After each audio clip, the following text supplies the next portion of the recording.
vele ishayile insimbi esithupha lo mhla ekseni yasinivusele sinemukele ehlelweni Kusile Breakfast Show sithema ukuthi nivuka kahle lo mhla ekseni nabane phela sonvo lenhle nalebusisekile sanamukela lo mhla ngomsombuluko dingamashumi lamabili nakuthathu enyangeni yenkwekweti eminyakeni wa 2022. Good morning and welcome to Kusile Breakfast Show. Sikangeni ehlelweni lethu namuhla sesibukena ngombiko losuka eTegulo Tempilo. Elangeni layitolo kuhlolwe abantu labangu 209 kwatfolakala ukuthi labangu 25 banemkhuhlane iCovid-19 kudekela basishiyile itolo emhlabeni kanti labasesibhedlela labelashwako balishumi nesithupha lasebaluleme bangu 103 active cases wona ku 447 bese kuthi selababhothuka lomkhuhlane lasebawutholile bangu 72,150 labo lasebasishiyile bangu 1,404 kanti lasabagome ngalokuphelele bangu 350,817 lesekwenda 30.2% we total population. Kanti kuleti buya ngaphandle kwakuleli even laseNingizimu Afrika esifundeni sase KZN timvula letinemandla solo tiyachubeka njengoba ticala kule mphela sonto lesisuka kiyo njengokusho kwebetangoma ateltulu kanti ke tinkulungwane tebantfu bayachubeka bayakhokhwa etindlini tabo bamikiswa etindzaweni letiphephile. Kanti ke masipala waloli dolobha lase KZN uvetile ukuthi kutholakala tithumbu letintsatfu eceleni kwemfula lobitwa ngekuthi endzaweni yasekwaseme kanti ke nabasachubeka kwenda liphenyo babambisene namaphoyisa kutholakele ukuthi letithumbu titfolakele tibonakala ukuthi bantfu labebadubliwe bavele balahlwa lapho emfuleni. Amaphoyisa ke ayatawuchubeka neluphenyo kusolakala ukuthi badubliwe babese balahlwa khona lapha emfuleni kofathi imvula solo tiyachubeka tona umonakalo solo muningi lochubeka khona edolobheni noma ke sifundzeni sase KZN ngawo lama floods. Takhumula ukuthi enyangeni lephelile ama floods nawo abakhona enda umonakalo lomkhulu kulesa sifunza njengoba tindlu talimala kwalimala nempahla leningi yesive esase KZN. Kanti ehlelweni namhla sitabe sikhulumisa tindzaba taka SRH tindzaba tekuhlela umndeni. Takhumula ukuthi evikini lephelile Minister Dr. Tambo Kina uthula ngalokusemthethweni libhuku i-State of the World Population report lebebuke kakhulu ukuthi kunebantfu noma ke besifazane kanye namantombazane labatikhanza bakhulelwe bangakaconzi lamhlabeni nje bangu 121 million. Sitawukhulumisana naye ke lapha SRH program manager Kusile Nhlabathi kuvaka abantu ukuthi ngabe simo lapha ekhaya Eswatini sikanjani etindzabeni tekuhlela umndeni kanye nekusetshenziswa kwama contraceptives. Tinsayeke labadibana nato as a ministry kuzama kufundisa sive ngaleti ndzaba leti the family planning. Kwanyalo sitabahlala timakethe sitabuya sichubeke nehlelo.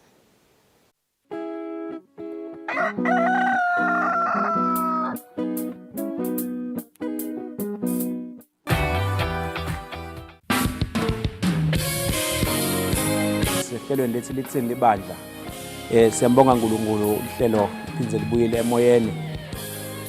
Basically ngingathi nje empeleni yabona uNkulunkulu nakadala umhlaba including bantu leti khathi leti kethenjisiwe ngofunza incwadi yaJohn chapter 16 verse number 33.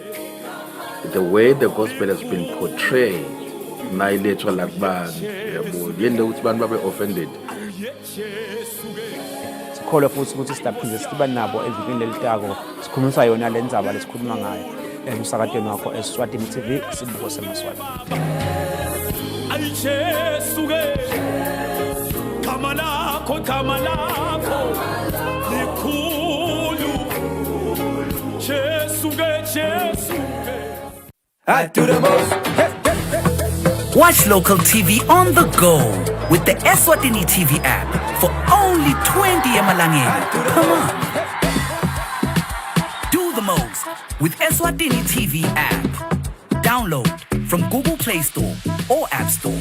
We're good together. Everywhere you go, MTN.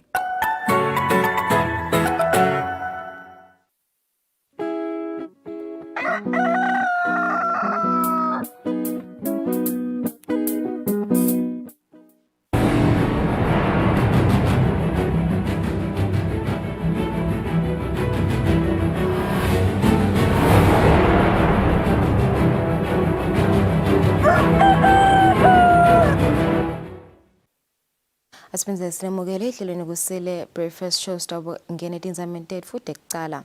Uhlangothi lolubuke intuthuko ehhovisini lalomncusele live leTaiwan kuleli Taiwan Technical Mission seyicale kubamba imihlangano sikolwa nebafuyi betingulube balapha eveni kubafundzisa ngebumcoka bekunaka kudla kwetingulube kude umkhicito wato ubambe emazinga lafanele etimakethe. Kude imikhicito yetingulube tebafuyi balapha eveni bambe emazinga lafanele etimakethe talapha eveni nangaphandle kwelive luhlangothi lolubuke intuthuko ehhovisini lalomncusele live leTaiwan kuleli iTaiwan Technical Mission selicale kubamba imihlangano esikolwa nebafuyi betingulube balapha eveni kubafundzisa ngebumcoka bekunaka kudla kwetingulube. Le mihlangano icale kamanzini nasembabane.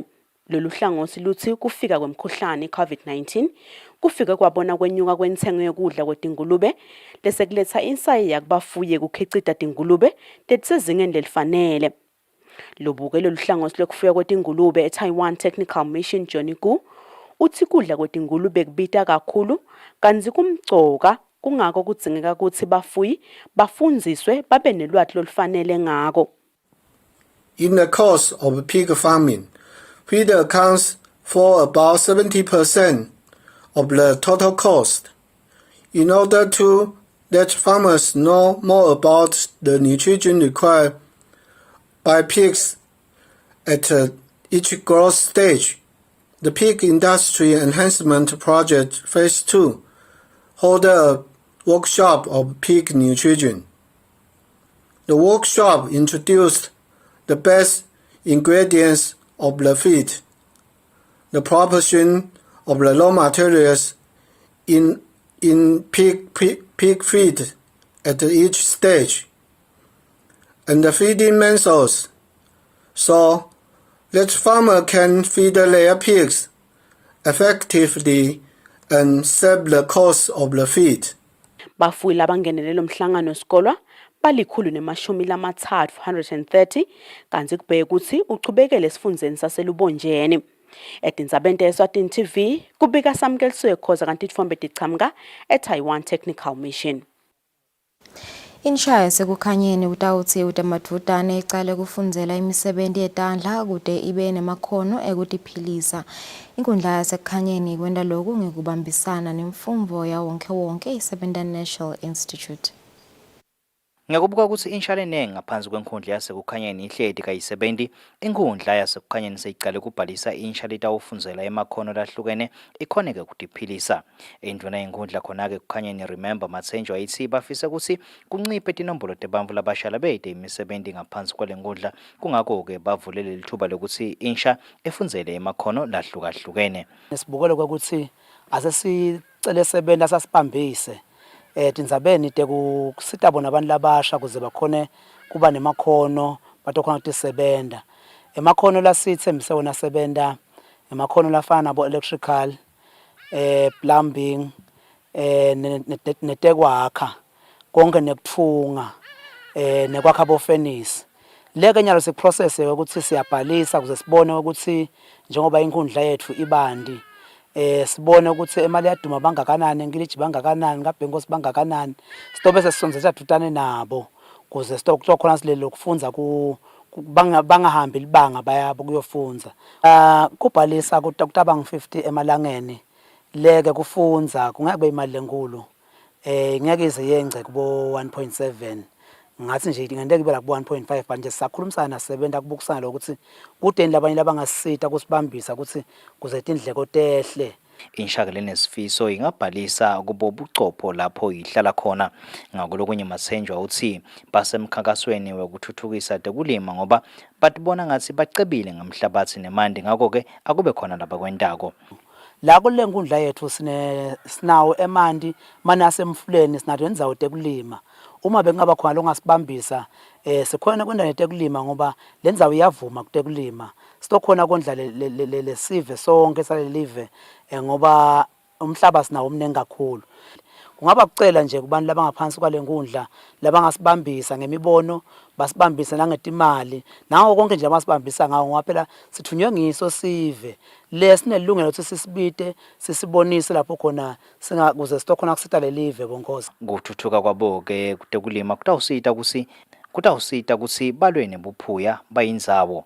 Etindzabeni kubika Khiyane Msibi ngisekukhanyeni.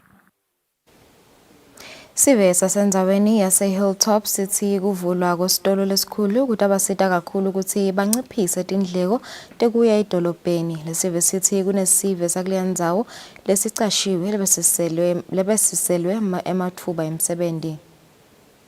Sesicalile kusebenta esitolo lesikhulu saka-Spa endzaweni yase-Hilltop eMbabane. Sive sase-Hilltop nemaciniselo asiwuvali umlomo ngekusondzela edvute kwalesitolo. Jabulile kakhulu shamsisi wami because ku-reduce even the cost of transportation lokhu sibe sigibela siye eMbabane nje but nyalo ngale mali besiyisebenzisa sesingakhona ukuthenga khona la celeni kwethu nalokunye ke kokuthi sesiyabona ukuthi indzawo yethu iba ngilenye lethuthukile. Amathuba emsebenzi atawuvelela bodzadze bethu because ngoba nje isitolo sendzaweni yangithi cabanga ukuthi itawucasha abantu aba-around. Kutasita kakhulu sisivele ngoba le dolobheni kukhashani siye sifune ukuthi lana kuyothenga ngesinqe uphezele u100 rand awusakhona nje kuthenga khona la sifuna ugibele ubhadale kanti lana siyawokha lana siyathenga kufanana njengalo le dolobheni nje siyawokha sithenge vele siyasitakala shem kakhulu sijabulile vele ngale sitolo and futhi kusita kakhulu nebantu balandzaweni nje inqumbi yabo vele bathole umsebenzi le youth nje sekatawa bancane lapho khona kwenda tinfo letikabi ngoba sathi vele kuseyihlala kumahala vele kunenkinga takhona yabo sekta bancane nabantu labadawu ndatsakamiva vele. Ngicabanga ukuthi bamfu i-youth lekhona lana tokhona tothola umsebenzi nalama services ke lesiwathola judana kusadzinga nemakhombise kanyukile so kuba easier for thina nje lokuthi la sikhulumisene ngelicingo nalochumanisa Sive netitolo taka-Spa Craig Mhlanga lovetile ukuthi kucashwe abantu labangetulu kwe-50. Mhlanga uthi kubheke ukuthi kuvulwe likhemisi masinyane kanti sebavele banayo lenye imisebenzi lengathuthukisa lendzawo lese ikhona. Etindzabeni kubika Sondomlangeni nginasamkelisiwe Khoza eMbabane. Liyachubeka nokukhula ngelizinga leliphansi lezinga lekusoka lapha eveni njengoba likhule ngalokubili ekhulwini kusukela eminyakeni lophelile. Lokuvetwa ngolochumanisa Sive nelihlangothi lolubuketa indzaba tekusoka etiko letempilo Sabelo Mlambo ngesikhathi yaniketa isithombe sekuthi umkhankaso wetinyanga letintsatfu wekusoka lowasukunyiswa ngulelitiko ngenyanga yeNdlovana uhamba njani. Ngenyanga yeNdlovana litiko letempilo lisukumisa umkhankaso wekukhutsata kusoka lotawuchutjwa tinyanga letintsatfu ngaphansi kwesicubulo lesithi lithuba lakho lokuthi usoke pheceleti it's your turn, get circumcised now. Lo mkhankaso ngekusho kwemchumaniso welihlangosi libuketa indzaba tekusoka etiko letempilo i-Voluntary Medical Male Circumcision VMMC Sabelo Mlambo usahamba kahle njengoba bayachubeka nekuvakashela tindzawo letahlukene tekusoka nesive siyayisebenzisa inombolo yamahala yetindzaba tako kusoka lesi 2030.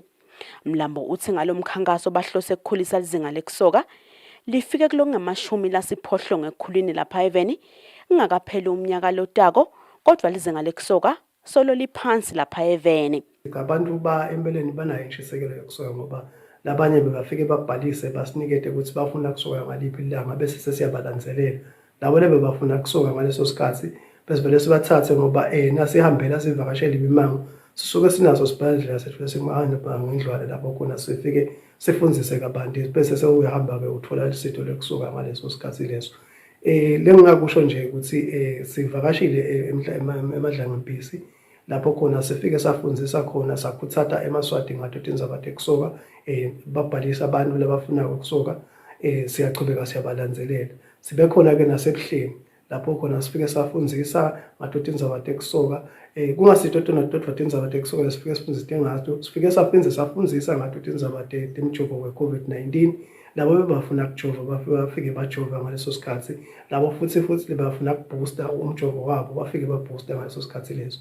Siba nawo ke lamanye amathende lokhanza ukuthi akhulumisa dona tindzaba ta-HIV ukuthi ungadevikela kanjani ke-HIV bese sokukhona ke nemathende lapho khona ungathola khona lusito lwa PrEP ngaleso sikhathi uphinde uthole nekufundiseka ngayo PrEP ukuthi usebenza kanjani. Ngekusho kombiko welitiko letempilo lizinga lekusoka lapha eveni likhule ngalokubili ekhulwini njengoba lisuke kuloku nge-34 ekhulwini 39% eminyakeni lophelile. Lelo nyaka liseme kuloku nge-41 ekhulwini 41%. Etindzabeni Eswatini TV kubika Samkeliswe Khoza kanti ithombe diqhamuka ehlangothini lakwa VMMC. Bantfu labakhubateke ngetengcondvo lababhekene nemacala latsite sebangakhona kusitakala etinkantolo ngekuthi balungiselwe bantfu labasebenta kusita bona ekutheni inkhulumo yabo ihlangane. Ngekusho kwamengameli wenhlangano lesambulelo setinhlangano tebantfu labakhubatekile Bongani Magama kunesidzingo sekuthi letinhlangano tifundze kabanti ngekusitakala kwebantfu labakhubateke engcondvweni. Magama bekakhuluma nakabika ngemhlangano wetemtsetfo nebulungiswa bantfu labakhubatekile lebebanjelwe eveni leNingizimu Afrika. Ngekubona kungasebenteki kahle kwamacala ebantfu labakhubateke ngetengcondvo, iNyuvesi yasePitoli elihlangothini lwemalungelo ebantfu beyilungiswe umhlangano lomkhulu live leSwatini lebeliyingcenye yawo. Ngekusho kwamengameli wenhlangano lesambulelo setinhlangano tebantfu labakhubatekile Bongani Magama, uthi kunesidzingo sekubuketwa kwemitsetfo lephathelene nekusetshentwa kwamacala ebantfu labakhubateke engcondvweni. Buka indzaba yokuthi bantu labakhubatekile ngekwengqondo, the intellectuals and psychosocial disabilities abakhoni kungena etindzabeni temtsetfo uma licala labo kumele liyotekwa etinkantolo ukhanza ukuthi kalisatekeki ngoba batholakala banenkinga mhlawumbe engcondvweni tintfo tabo labatikhulumako atihlangani kahle bese lokho kubenta ukuthi ke emacala abo anganakwa kanzi babantfu nabo ukhanza ukuthi bahlukubetekile esikhathini lesiningi bese mase bayiswa kuyoteka lemacala bathi ngeke baze bakhone ngoba ingqondo yabo kayikho kahle. Sikutholile ke ukuthi lena sisafunza bangakhona kwendelwa tindlela letehlukahlukene ekuthenini baye kuyothula ubufakazi babo ngendlela yokuthi kube ne reasonable accommodation lethi loyo muntu loyo akube ukuthi yini la yatiko aphinziswe kanengi leyo nkulumo yakhe noma kufunwe indlela lesetikhona sinesihlangano nelive la Kangwane kusabita ukuthi sente umsebenzi lomkhulu ekutshintsheni indlela lesikhulumisa imithetho yethu lapha Kangwane ngayo. Angibekise njena imithetho yala Kangwane ithi uma kwenteka ungumuntu lone intellectual awukhoni kuyotimelela enkantolo kumele kuchinjwe lokho kuphinzeke kufundziswe kahle emajaji nabo bashushisi nabo bonke laba kulelitiko ukuthi banake kanjani laba bantu laba labakhubateke ngekwengqondo. Magama uthi lelinye lemave lalapha eAfrika selinabo bantfu labasita bantfu labakhubateke ngetengcondvo mediators lokuyintfo leSwatini lelifanele liyifunze. Etindzabeni kubika Sondomlangeni eMbabane. Basebenzisi bemgwaqo endzaweni yaseKhanyeni bacela uhulumende ukuthi yafana balungisele umgwaqo losesimeni lesibi ikakhulu unalinile. Lesive sithi nebanikati betimoto letitfusa sive sebaze bathethe timoto tabo lekwenta kube likhuni kuhamba. Bashayeli betimoto nebasebenzisi bemgwaqo ekuKhanyeni bacela uhulumende ukuthi yafana ababonelele ngekubakhela kabusha noma ke ahwaye umgwaqo lose ungasahambeki ikakhulukati ke nawubheka eBulahweni lelithanza kwakhiwa endzaweni yasemaplazini kulendzawo. Timoto ke tinebulukhuni bekuhamba ikakhulukati uma ke linile. Lesivi ke kodwa ke sibulala emabhodlela uhulumende kwakhiwa kweliBuloho lelihle maneke ngolomgwaqo lo yakhona nje lo yinkinga. Akungaba kucela nje mntwana babe kuye uhulumende Nkosi yami asikhumbule nyalo nje ngiyafosta nawe uyabona ngihambisa umuntu omdala logulako la ngiyancenga ngithi kude angaze afele ekhaya ngiyancenga nje lokuhamba lapha mntwana baba kusiko ukuthi ngiyathanza sengendela nje ukuthi mana afike esibhedlela athole ukuphila. Siyabonga sibulala emabhodlela basakhele iBuloho lelihle kakhulu.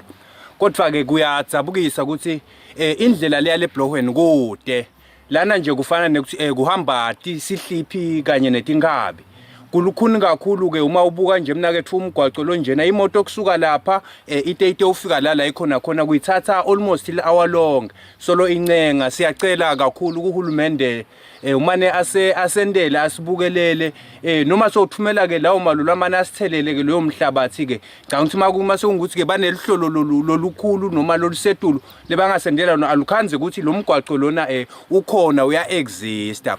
Lesicela nje ukuthi manje uhulumende asikhalele ngemhlaba igravel ngoba nayo iyatholakala local manje azame kusithelela yona la kulomgwaqo kakhulu lomgwaqo lo lidela la ngaseBloweni vele esikhala kakhulu maline kakhulu nje in the past few rains leswa experienceile akuhambeki at all lomgwaqo lo lidela kule major road akuhambeki nje at all.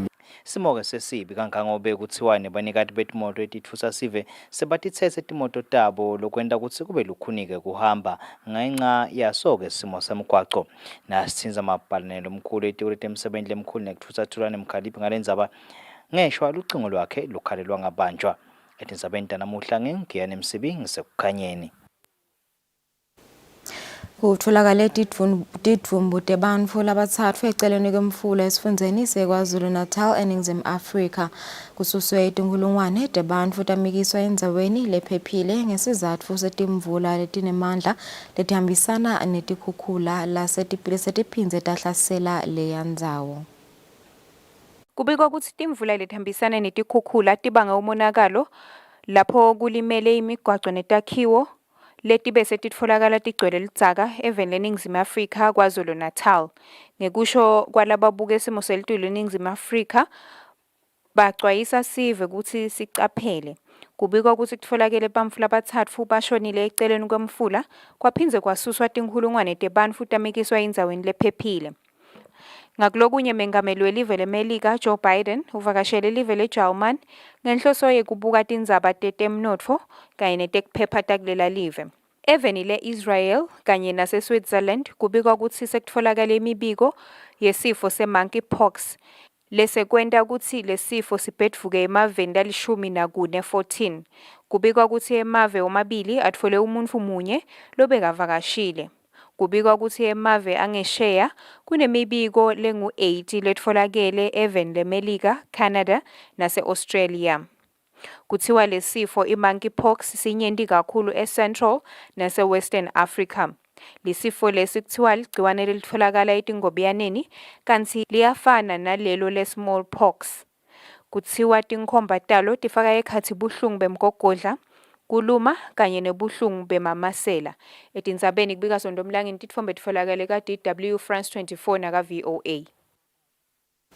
Inhlangano yaka Rotary Club kaManzini ngekusebenzisana nenhlangano yebantfu labakhubatekile nalabane kugula tsite kwengcondvo i-Persons with Mental and Severe Disabilities icale umsebenzi wekunikelela labakhubatekile ngetincola tekuhamba ema-wheelchairs. Lo msebenzi ucale enkundleni yaseMadlanga eMphisi. Inhlangano lethandza kusungulwa lebuke tindzaba tebantfu labakhubatekile netindzaba tekuphila kwengcondvo i-Persons with Mental and Severe Disabilities ngalesihlanu ngekubanjiswa inhlangano yaka Rotary Club kaManzini isukumise lihlelo lekunikelela bantfu labakhubatekile ngetincola letisebentiswa ngilabakhubatekile pheceleti wheelchairs. Umcondzisi walenhlangano Sipho Dlamini uthi letincola tisidzingo kakhulu kuba khona kwato. Umcondzisi walenhlangano Sipho Dlamini uthi letincola tisidzingo kakhulu kuba khona kwato kuletha kutethemba kubantfu labakhubatekile. Sisiteke bantu labalishumi abang-10 leyo batidingile letihlalo labantu ke bafaka ekhatsi nebantu labakhulile. Lo msebenzi kube ngumsebenzi lobe impumelelo kakhulu ngoba naletincola lezi besibanika tona labatitfolile betinikelelwe baka Rotary Club bakaManzini. Sibongile kakhulu ke lesento sa Rotary Club ukuthi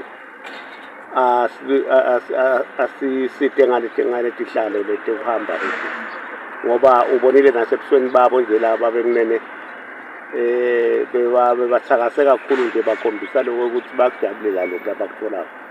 Siyabonga lokho ukuthi kube khona abantu labatawucabanga lokho ukuthi kukhubateka kusho lokuthi umuntu sokufuna lokho ukuthi sale abekwa lapha nje.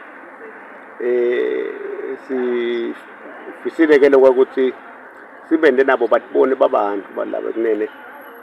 Batokhona phela nabo ukukhushutela bahambe bafike lapha khona mhlawumbe bafise kufika khona. Dlamini uthi lo msebenzi usatawuchubekela nakuletinye tindzawo eVeni njengoba sidzingo saletincola sisetulu lapha eVeni. Etindzabeni teSwatini TV kubika Samkelisiwe Khoza kanti ifombi tichamka enhlanganweni ye persons with mental and severe disabilities.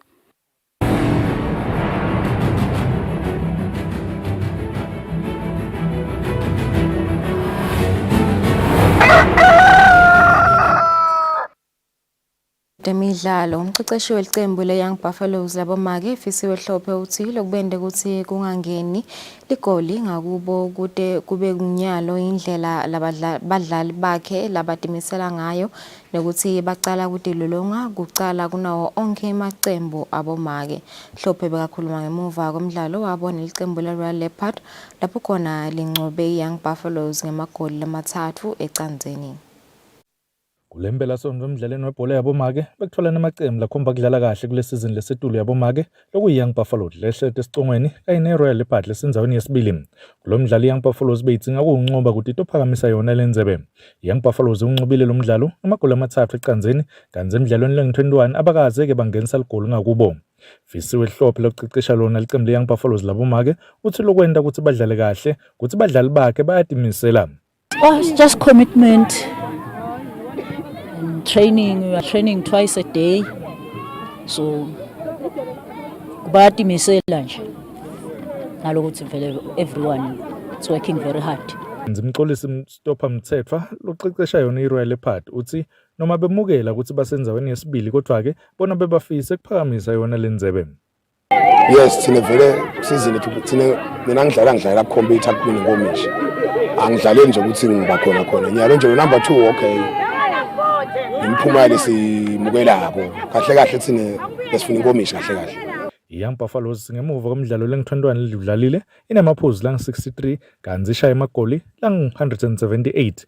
iRoyal Leopard yona lesenzaweni yesibili inamaphuzu lang-55. Lubikile umsakazi eSwatini TV temidlalo ngilinda Dlamini eMalkens. Ngaleto temidlalo siyatephetsa indzaba tefu nasibeka sidaba esichubeke nehlelo nganyala stanshene simo selitulu.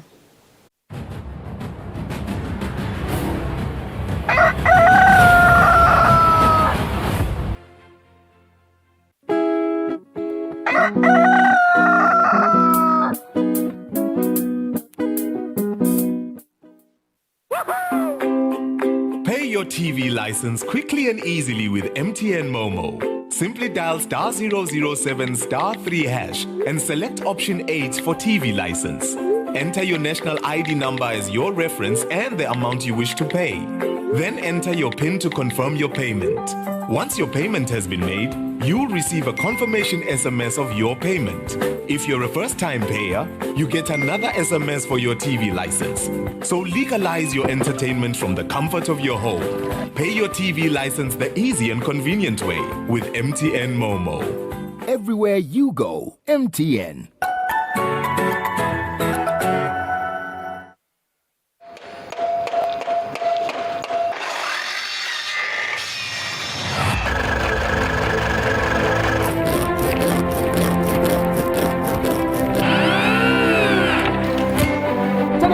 Tani malanga chocolate. No mtu wanchicho nang tagla tang talaga busha nang love bongos. Usafaka na tendera. Temnethu mani athi Lokufithethe kiko ukusebenzisa utakhonza uphilo ubeke singwa etafuleni. Mina sengimelele umngane wami bese sihamba sophanda. Shemo ngichasha maye mahle ebonile. Ngafuna ukuthi le project ingawa ngikhona nami ngoba angisi umuntu othandza ukuthi info ingafa ngikhona. Isine life lesiyakiyo umuntu ngangemuntu kuyafuna at least abe nawo 3 ma skills in life.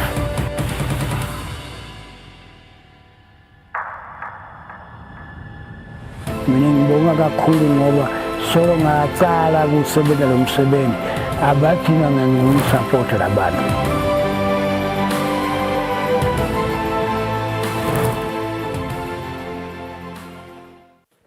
Bukela luhlelo Tandla Nenkondlo lapho kuba khona bosonkondlo kanye nalabenta umsebenzi wetandla lo wehlukahlukene. Kuningi lotokufundza kulolu hlelo njengobe utawubona ukuthi tiningi tindlela tekwakha imali nekutiphilisa. Hlanganyela nami Fortunate Mabuza njalo ngelisonto nga 5:30 ntambama eluhlelweni Tandla Nenkondlo.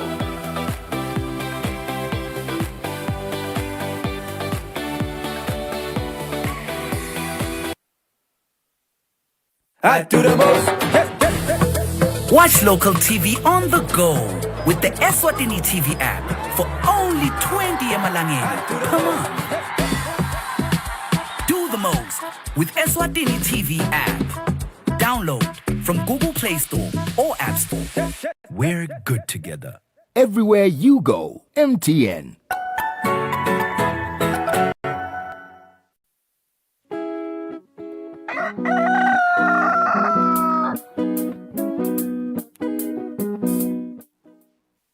Atmenze sinimukele ubukela hlelo Kusile Breakfast Show kulesikhathi sidani idlalela iclip lana lesuka khona esibhedlela saka Luke Commission.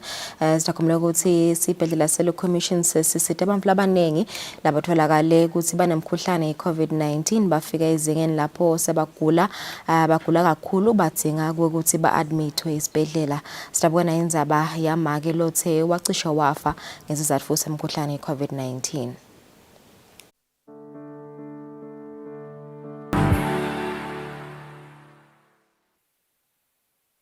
Igama lami ngibonisile Nomlindo Shabangu.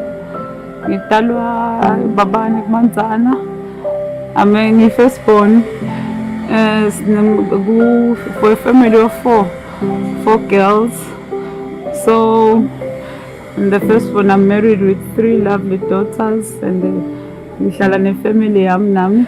Kufika kwami ke lana ngifika ngiphethe iCovid. Covid yaqala yakuphatha husband luckily yena kumbe ukuthi impimba abantu ayifani bamtreata nje esibhedlela bamnika amaphilisi waphila futhi yangam-affect wangeke sowusho nalokuthi ne-Covid yase seyibamba mina sekuba terrible kimi ngisukuma ngesibhedlela nje ngalokuthi sekumatini nangifika esibhedlela embabane clinic bathi ngiteste positive i-Covid.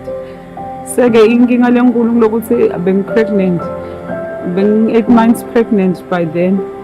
Sekudinga ukuthi bakhiphe umntwana kuqala eswini ngoba ngeke bakhona ukungitreat mina nginemntwana eswini. So I went to the theater bayokhipha umntwana. Mangene theater was fine, bengibreatha kahle bekude lokhu i-problem liyaba nangiphume theater sengasakhona ukuphefumula bathe mbabane clinic i-oxygen yami incane so bangitransferela e-Luke Commission bashayela sisi wami balanza umntwana wami ngamshiya ngathi ngimbeleka bangitshengisa bamfaka ku-incubator hardly an hour ngabe ngimshiya ku-incubator ku-incubator sebamele siswami ukuthi amthathe ngeda e-Luke Commission. E-Luke Commission ngifikiswa ukuthi angikhona ngithi umoya ngisakhona ukuphefumula ngathi nangiphuma etheater kuyohlinga ngangasakhona ukuphefumula sengide umoya. Kufika kwami e-Luke Commission it was a blessing ngoba dinengitindlu nami uNkulunkulu afika ngifundisa tona la ku-Luke Commission.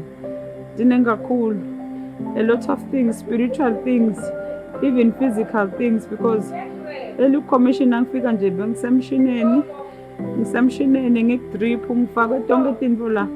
I had to depend on somebody else ukuthi angigeze ukuthi angifunde bengidependa kulomunye umuntu.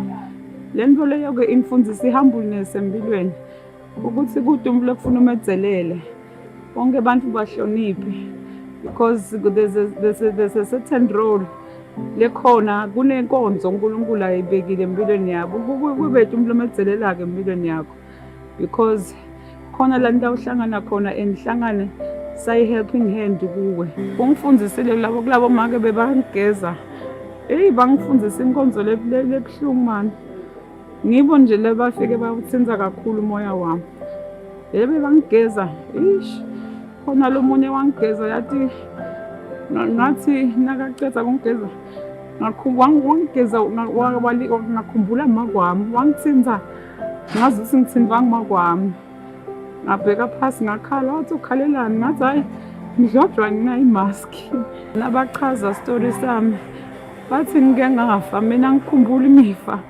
lengikukhumbulako nje ngakhumbula ngiphaphama sengibona kugcwele bodokotela la ngamangala ukuthi abodokotela lamhla bangivakashele ebusuku bathi bese ngifile ama-advertise ami saku-0 so-ke ngasitha ngilomnye sisiwa ngenta le yini lokho ngikuthiwa yini lokho lokhu bakucinzetelele bashayele isifuba bangenda lokho-ke ngavuka bathi bengifile vele it's been a journey leli behlelwe nguNkulunkulu ngasho njalo uNkulunkulu umcoka kakhulu konke ungithathile wangikhweshisa kufamily kubantu abangithandzako ngisuse kubantu bami wangisusa kufamily yami kwathatha mina ngedwa nje watongibeka la for a reason lokho bangidischarge namuhla ngijake abantu bami my 3 beautiful children ngumthusile-ke lokunye ngilokuthi akubhadalwa hawu ngumthuse kakhulu-ke lokho ngisho 10 rand le ngingakubonga nkosi yami ka-Look Commission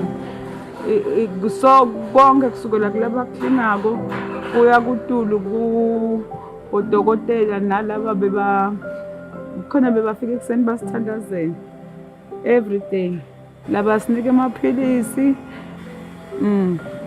ngiko ngithi mina nawuthi wena mina hey ngicala labantu bangihlulile laba it's because bonke badlale a very pivotal role bonke bebenta inkonzo yabo lehlukile and lemcoka uyakubona bebangathandazeli mina. They will even pray for my family at home ukuthi bless the family, protect the family. Kusile ngisiswe flomdala lapha ekhaya mina ngilama yena kugula kwakhe kwasivisa buhlungu kakhulu because mina nje personally nga-organize i-baby shower yakhe lebe sikugadzile sikubhekile bekokuthi abuye neliswane ekhaya betabo bangi-2 but kwaba buhlungu ukuthi sengifola licingo ukuthi angihambe ngiyolanza umphana yena sebamikisa e-Look Commission because emaphaphu akhe akasiwo kahle due to ukugula lesekumphethe abakhona vele lawo ama-emotions lango but sabanalo lithemba because sibamfula abakholwako ukuthi utawululama because bese sivilini e-Look Commission ukuthi vele cishe banayo le mission nalama-oxygen lokhu sekabuyile siyajabula kakhulu nkosi yami sibonga nje uNkulunkulu ukuthi usiphephisele yena konke ngoba konke siphiwa nguNkulunkulu nkosi yami siyajabula kakhulu sibabonge nebaka-Look Commission ukuthi basiphathele yena kahle sijabula kakhulu nje ukuthi sobuyile ekhaya tears of joy are just flowing siyambonga kakhulu uNkulunkulu today ngimbona lapha emotweni hayi babe I am so happy ngijabule kakhulu shebe babe ngijabule kakhulu ukuthi sobuyile ekhaya sesiphelele nyalo besolo sishoda ngaye nje nyalo sesiphelele futhi siyabonga kakhulu. Lo ngimbona ngake namuhla ngive ngijabule kakhulu. To the donors aka-Look Commission nema-partners akhona, the directors and bonke laba involved ku-running kwale entity. May God bless them. May God open doors for them. Doors that they never thought they will be opened in their lives. You know, may God take them to greater heights.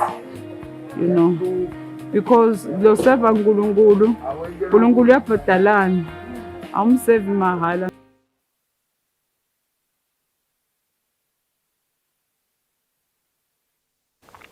Kanti bengiye indzaba yakhe make lobeka lashela esibhedlela sase-Look Commission kulandela ukuthi atholakale ukuthi unemkhuhlane i-COVID-19 uyasechaza ke sehlakalo sakhe ukuthi kwendekani kanye nemphatho la ithola khona esibhedlela sase-Look Commission. Sitabuhlele emakethe nasibuya sitawucubeka nehlelo.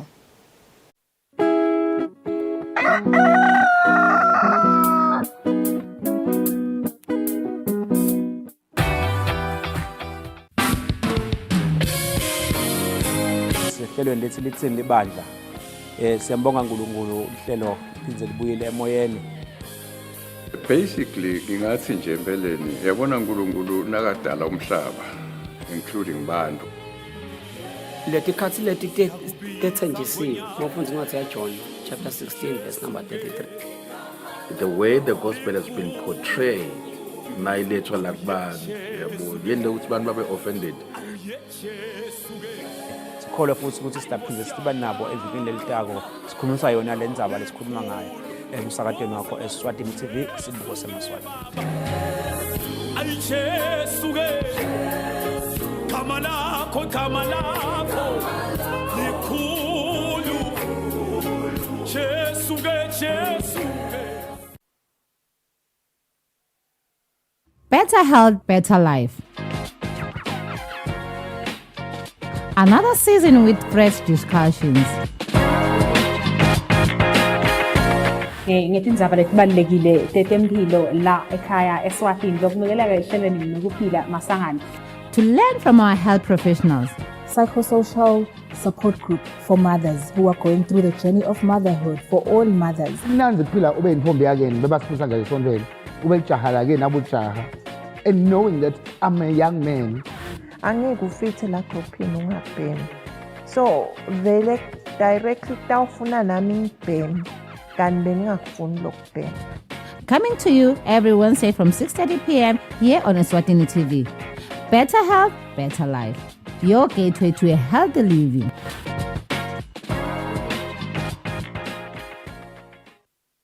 Kudla kwempilo, food for life. An agricultural program that shows how a farmer brings food to the nation.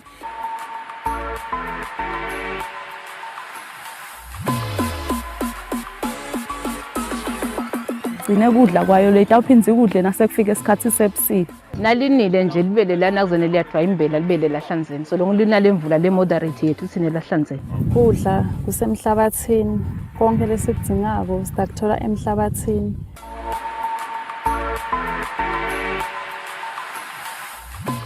Kudla kwempilo for agriculture and farming development on Eswatini TV with the farm boy Samgelo Villarati Samvi.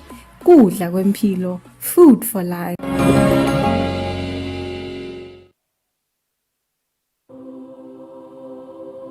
When you choose your adventures, you do so with an open heart and a desire for the unexpected.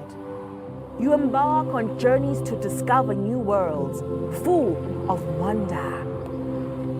You choose a path to awaken your senses, to feel the rush of life overwhelm you, a world to make you look up and realize just how inspiring this life can be.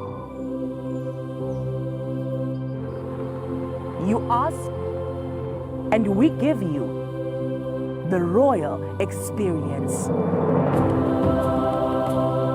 Arrive and awaken your heart. Explore life in ways only thought possible in your dreams. There are but a few places on earth so special, so unique, and so spectacular, where it becomes the rite of passage for the ambitious travelers, the courageous souls, to all have the one and only royal experience. That day when you look deep into your heart and leap into an ancient world so very different from your own, where magic, beauty, and love are shared forever, then you will have a royal experience. There is just one place on earth where the people make you feel a part of their kingdom, where you just might volunteer to awaken spirits, enrich minds, and work alongside communities to build, motivate, and inspire. This is truly the royal experience. When you dream of a different world, beyond the ordinary, beyond time, Discover just how far you'll go to expand your understanding of life's greatest mysteries. There's just one place on this planet with so much to offer. Now is the time for you to have the royal experience.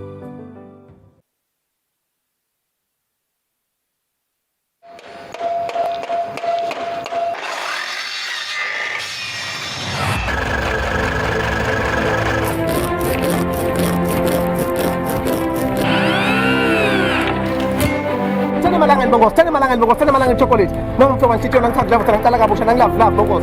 Usafaka na 20 rand. Kuphi mina thumane ngathi lo gifted yiko kusebenzisa uthi akhona uphila ubeke singwa etafuleni. Mina sengimelele umngane wami bese sihamba sophanda.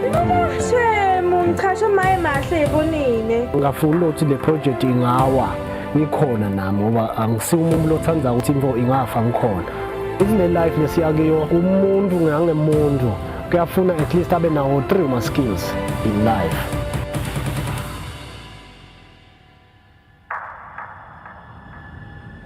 Mina ngibonga kakhulu ngoba solo ngacala kusebenza lo msebenzi abadinga ngikusupport labantu.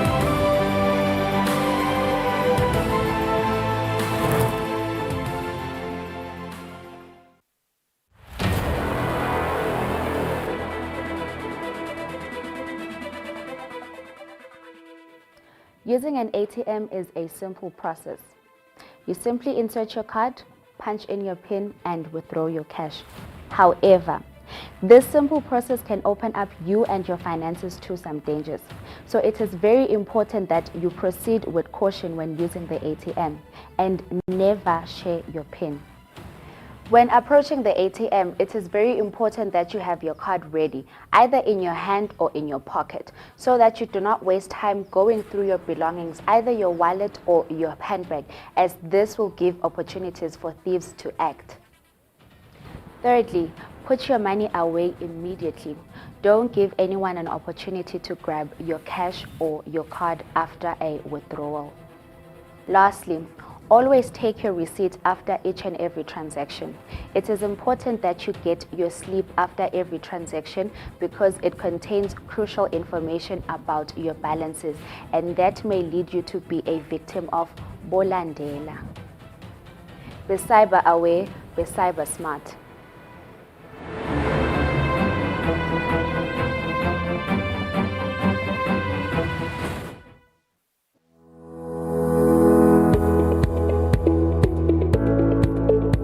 Why should we pay our TV license?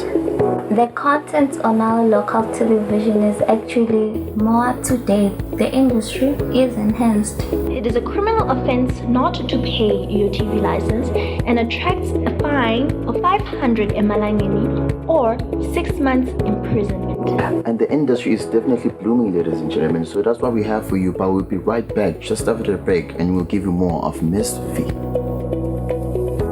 Pay my TV license. That's why I can enjoy the benefits of an enhanced industry and keep track with recent transformation. Mommy, who pays for a TV license and what are they paying for? The owners of TV set and a gadget with a tuner like DVD set have to pay. Pay your TV license at NetBank with the details provided on screen. Or use your cell phone via the mobile money pay. You could also visit your nearest post office and pay there. Pay your TV license via Eswatini Mobile Imali. Any TV device retailer can purchase a license to trade. Pay your TV license and enhance the industry. I do the most. Watch local TV on the go with the Eswatini TV app for only 20 emalangeni. Come on. Do the most with Eswatini TV app. Download from Google Play Store or App Store. We're good together. Everywhere you go, MTN.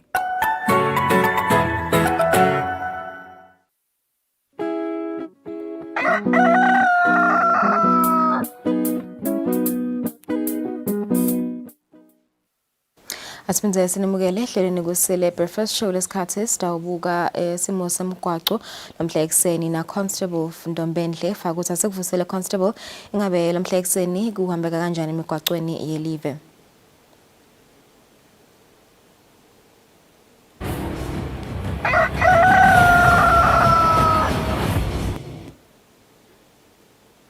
Ingabe Constable faka ukuthi ingabe namhla ekseni emigwacweni kuhambeka kanjani. Umsakati ngivusele naye umbukeli wekusile breakfast show singumbutho wembubene sive kubukela sona sive sisasebenzisa yona imigwaco elivela kangwane sesihlolile kuto 13 etifunda lokukhona ke sisho lonke livela kangwane siyabona liyana kakhulu imigwaco imandi kanti futhi nemigodi noma ke lawo ma potholes lakhona emgwaqweni sekagcwele wona emandi lekwenda ukuthi umshayeli asawusebenzisa umgwaco abe na kumadima kulesinye indzawo sithi bashayeli abahambe ngelitubane leliphasi banakisise kuze ukuthi baphephe basawusebenzisa wona umgwaco. Lokunye ke lesingathanza ukuxwayisa yena umshayeli asawusebenzisa umgwaco kulolu suku lanamuhla kwathi sephela ukuthi liyana niyo indzaba yokuthi kufanele balandzelane ngetigaba letifanele kuze ukuthi imotolo tabo tingakhanzi ukuthi sesiyakhanzana noma ke lo mshayeli akasakhona ukuyibhilikela leyo motolo desembi kwakhe.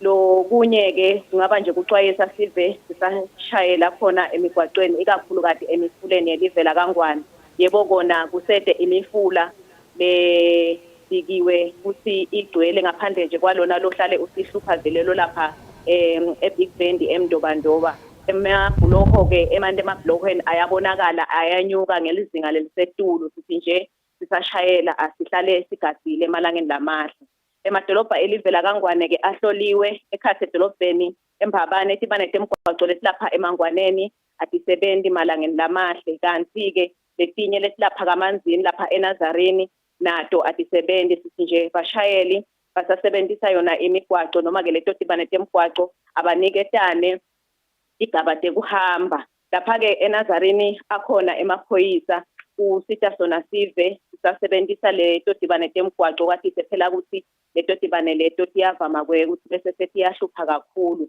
lubombo luhloliwe nalo umgwaco losuka khona emfela futhi uyafika lapha eMpaka lo mgwaco loyo siyanaka umgwaco lovama kushelela kakhulu nalina lisilo sithi nje bashayeli basashayela lapho kuleso nje sigajana lesipisha semgwaco abalinciphise kakhulu litubane kuze ukuthi baphephe malangeni lamahle ngale kwaloko umsakati naye umbukeli imigwaco yelive iyahambeka ngaphandle nje ukuthi iyashelela kungaba kufisela yena umbukeli usuku loluhle naloluphephile basetawusebenzisa yona imigwaco yelive.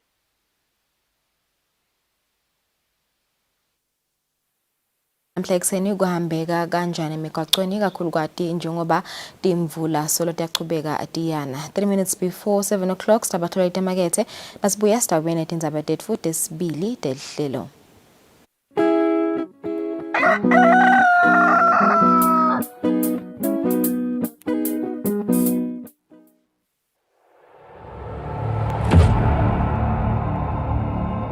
This life, true justice requires sacrifices.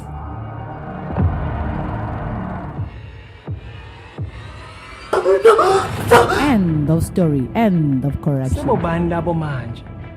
One of them asked me that what kind of job are they going to do overseas?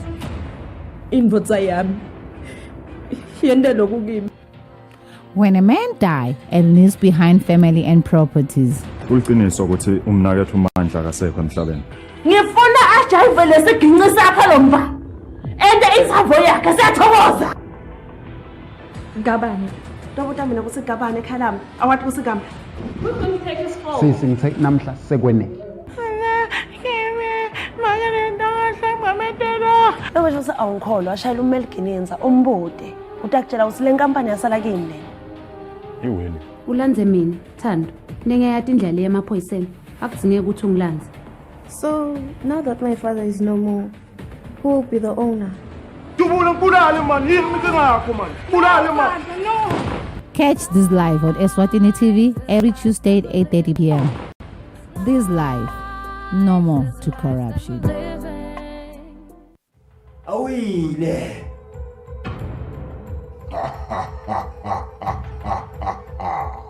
Weni babi? Emandla abakasimelane.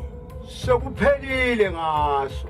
Ngeke uphindze usibone. Ha, kuphele kanjani ngaso God? Lesikhwama salamadimoni abo sishile. uNkulunkulu ungikhombise isipho lahlanyele lapha kuwe Musa. Sihamba nekutehlisa. Nothando.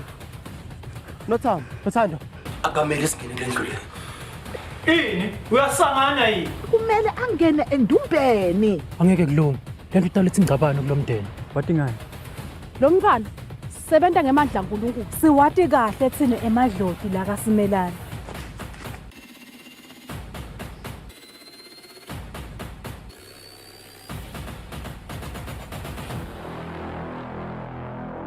Simon on Mondays at 8:30 p.m. on Eswatini TV. Sibuko Semaswati.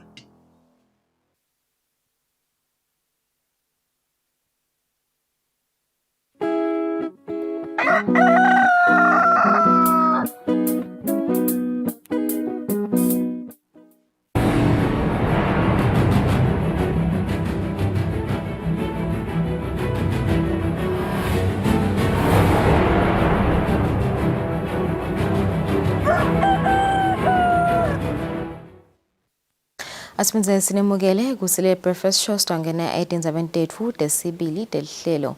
Uhlangothi lelibuke intuthuko ehofisini lalunxusele live leTaiwan kuleli Taiwan Technical Mission seyicale ukubamba imihlangano sikolwa nebafuyi betingulube balapha eveni kubafundzisa ngebomgcoka bekunaka kudla kwetingulube kude umkhicito wabo ubambe emazinga lafanele etimakethe. Kude imikhicito yetingulube tebafuyi balapha eveni bambe emazinga lafanele etimakethe talapha eveni nangaphandle kwelive luhlangothi lolubuke intuthuko ehofisini lalunxusele live leTaiwan kuleli iTaiwan Technical Mission selicale kubamba imihlangano esikolwa nebafuyi betingulube balapha eveni kubafundzisa ngebomgcoka bekunaka kudla kwetingulube. Le mihlangano icale kamanzini nasembabane. Lolu hlangothi luthi kufika kwemkhuhlane COVID-19 kufika kwabona kwenyuka kwenthengo yokudla kwetingulube lesekuletha insayi yakubafuye kukhicita tingulube tetizingeni lelifanele. Lobuke lolu hlangothi lokufuya kwetingulube eTaiwan Technical Mission Johnny Gu uthi kudla kwetingulube kubita kakhulu kanzi kumgcoka kungako kudzingeka ukuthi bafuyi bafundziswe babe nelwati lolufanele ngako. In the course of pig farming, feed accounts for about 70% of the total cost. In order to let farmers know more about the nutrition required by pigs at each growth stage, the Pig Industry Enhancement Project Phase 2 held a workshop of pig nutrition. The workshop introduced the best ingredients of the feed, the proportion of the raw materials in pig feed at each stage, and the feeding methods, so that farmers can feed their pigs effectively and save the cost of the feed. Bafuyi labangenele lo mhlangano esikolwa balikhulu nemashumi lamathathu 130 kanti kubheke ukuthi uchubekele esifundzeni saselubonjeni. Etindzabeni Eswatini TV kubika samkeliswe khoza kanti itfombe tichamka eTaiwan Technical Mission. Inshaya sokukhanyeni kutawuthi ukuthi matfutane icale kufundzela imisebenzi yetandla kude ibe nemakhono ekutiphilisa. Inkundla sekukhanyeni kwenda lokhu ngokubambisana nemfumbo yawonke isebenta National Institute. Ngekubuka ukuthi insha leningi ngaphansi kwenkundla yasekukhanyeni ihledi kayisebenzi inkundla yasekukhanyeni seyicale kubhalisa insha letawufundzela emakhono lahlukene ikhoneke kutiphilisa.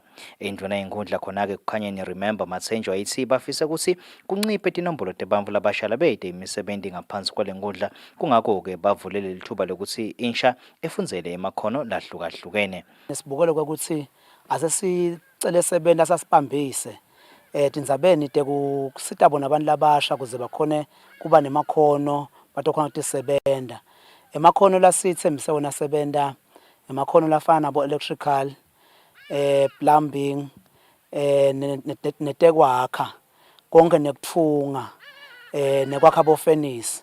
Leke nyalo siprocess ukuthi siyabhalisa ukuze sibone ukuthi njengoba inkundla yethu ibandi, sibone ukuthi imali yaduma bangakanani, ngiliji bangakanani, kaBhenkosi bangakanani.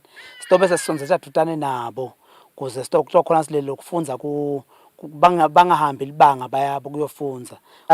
Kubhalisa kutabanga 50 emalangeni. Leke kufunza kungeke kube imali lenkulu. Ngeke ize yengce kubo 1.7. Ngathi nje ngeke kube la ku 1.5 manje sisakhulumisana nasebenta kubukisana lokuthi kudeni labanye labangasita kusibambisa ukuthi kuze indleko tehle. Inshaka lenesifiso ingabhalisa kubo bucopho lapho ihlala khona. Ngakulokunye Masenjwa uthi basemkhankasweni wokuthuthukisa tekulima ngoba batibona ngathi bacebile ngamhlabathi nemandi, ngakho ke akube khona laba kwendako. La kule nkundla yethu sinawo emandi manasemfuleni sinato indzawo tekulima.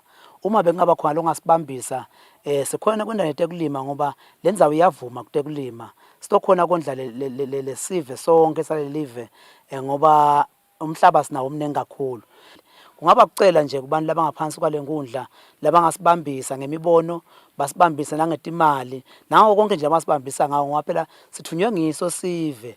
Lesinelungelo ukuthi sisibite sisibonise lapho khona singakuze sitokhona kusita lelive bonkosi. Kuthuthuka kwabo ke kutekulima kutawusita ukuthi balwe nebuphuya bayinzawo. Etinzabeni kubeka Khiyane Msibi ngisekukhanyeni. Sive sasenzaweni yase-Hilltop sithi kuvulwa kwesitolo lesikhulu kudabasita kakhulu ukuthi banciphise tindleko tekuya edolobheni. Lesive sithi kunesive sakuleya ndzawo lesicashiwe lebeseswele ematfuba emsebenzi. Sesicalile kusebenta esitolo lesikhulu saka-Spa endzaweni yase-Hilltop eMbabane. Sive sase-Hilltop nemaciniselo asiwuvali umlomo ngekusonzela idvute kwalesitolo. Jabulile kakhulu shamsisi wami because ku-reduce even the cost of transportation lokhu sibe sigibela siye eMbabane nje, but nyalo ngale mali besiyisebenzisa sesingakhona ukuthenga khona la eceleni kwethu. Nalokunye ke kokuthi sesiyabona ukuthi indzawo yethu iba ngilenye lethuthukile. Amathuba emisebenzi atawuvelela botsathe bethu because ngoba nje isitolo senzaweni yangithi cabanga ukuthi itawucasha abantu aba-around. Kutasita kakhulu sisivele ngoba le dolobheni kukhashani. Siye sifune ukuthi lana kuyothenga sincane uphethele u100 rand. Awusakhona nje ukuthenga khona la. Sifuna ugibele ubhadale kanti lana siyawokha lana siyathenga. Kufanana nje ngalo le dolobheni nje siyawokha sithenge vele siyasitakala shem kakhulu sijabulile vele ngale sitolo. And futhi kusita kakhulu nebantu balandzaweni nje incumbi yabo vele batfole umsebenzi le yuti nje. Sekatawa bancane la takhona kwenda tinfo letikabe ngoba sathi vele ukuthi isila kumahala vele kunenkinga takhona yabo sekta bancane nabamfu laba down that sakamifa vele. Ngicabanga ukuthi bamfu i-youth lunch lekhona lana tokhona kutothola umsebenzi nalama services ke lesiwathola judana kusadzinga nemakhombise kanyukile so kuba easier for thina nje lokusila. Sikhulumisene ngelicingo nalochumanisa Sive netitolo taka-Spa Craig Mhlanga lovetile ukuthi kucashwe abantu labangetulu kwema-50. Mhlanga uthi kubheke ukuthi kuvulwe likhemisi masinyane kanti sebavele banayo lenye imisebenzi lengathuthukisa lendzawo lese ikhona. Etinzabeni kubika Sondomlangeni nginasamkelisiwe Khoza eMbabane.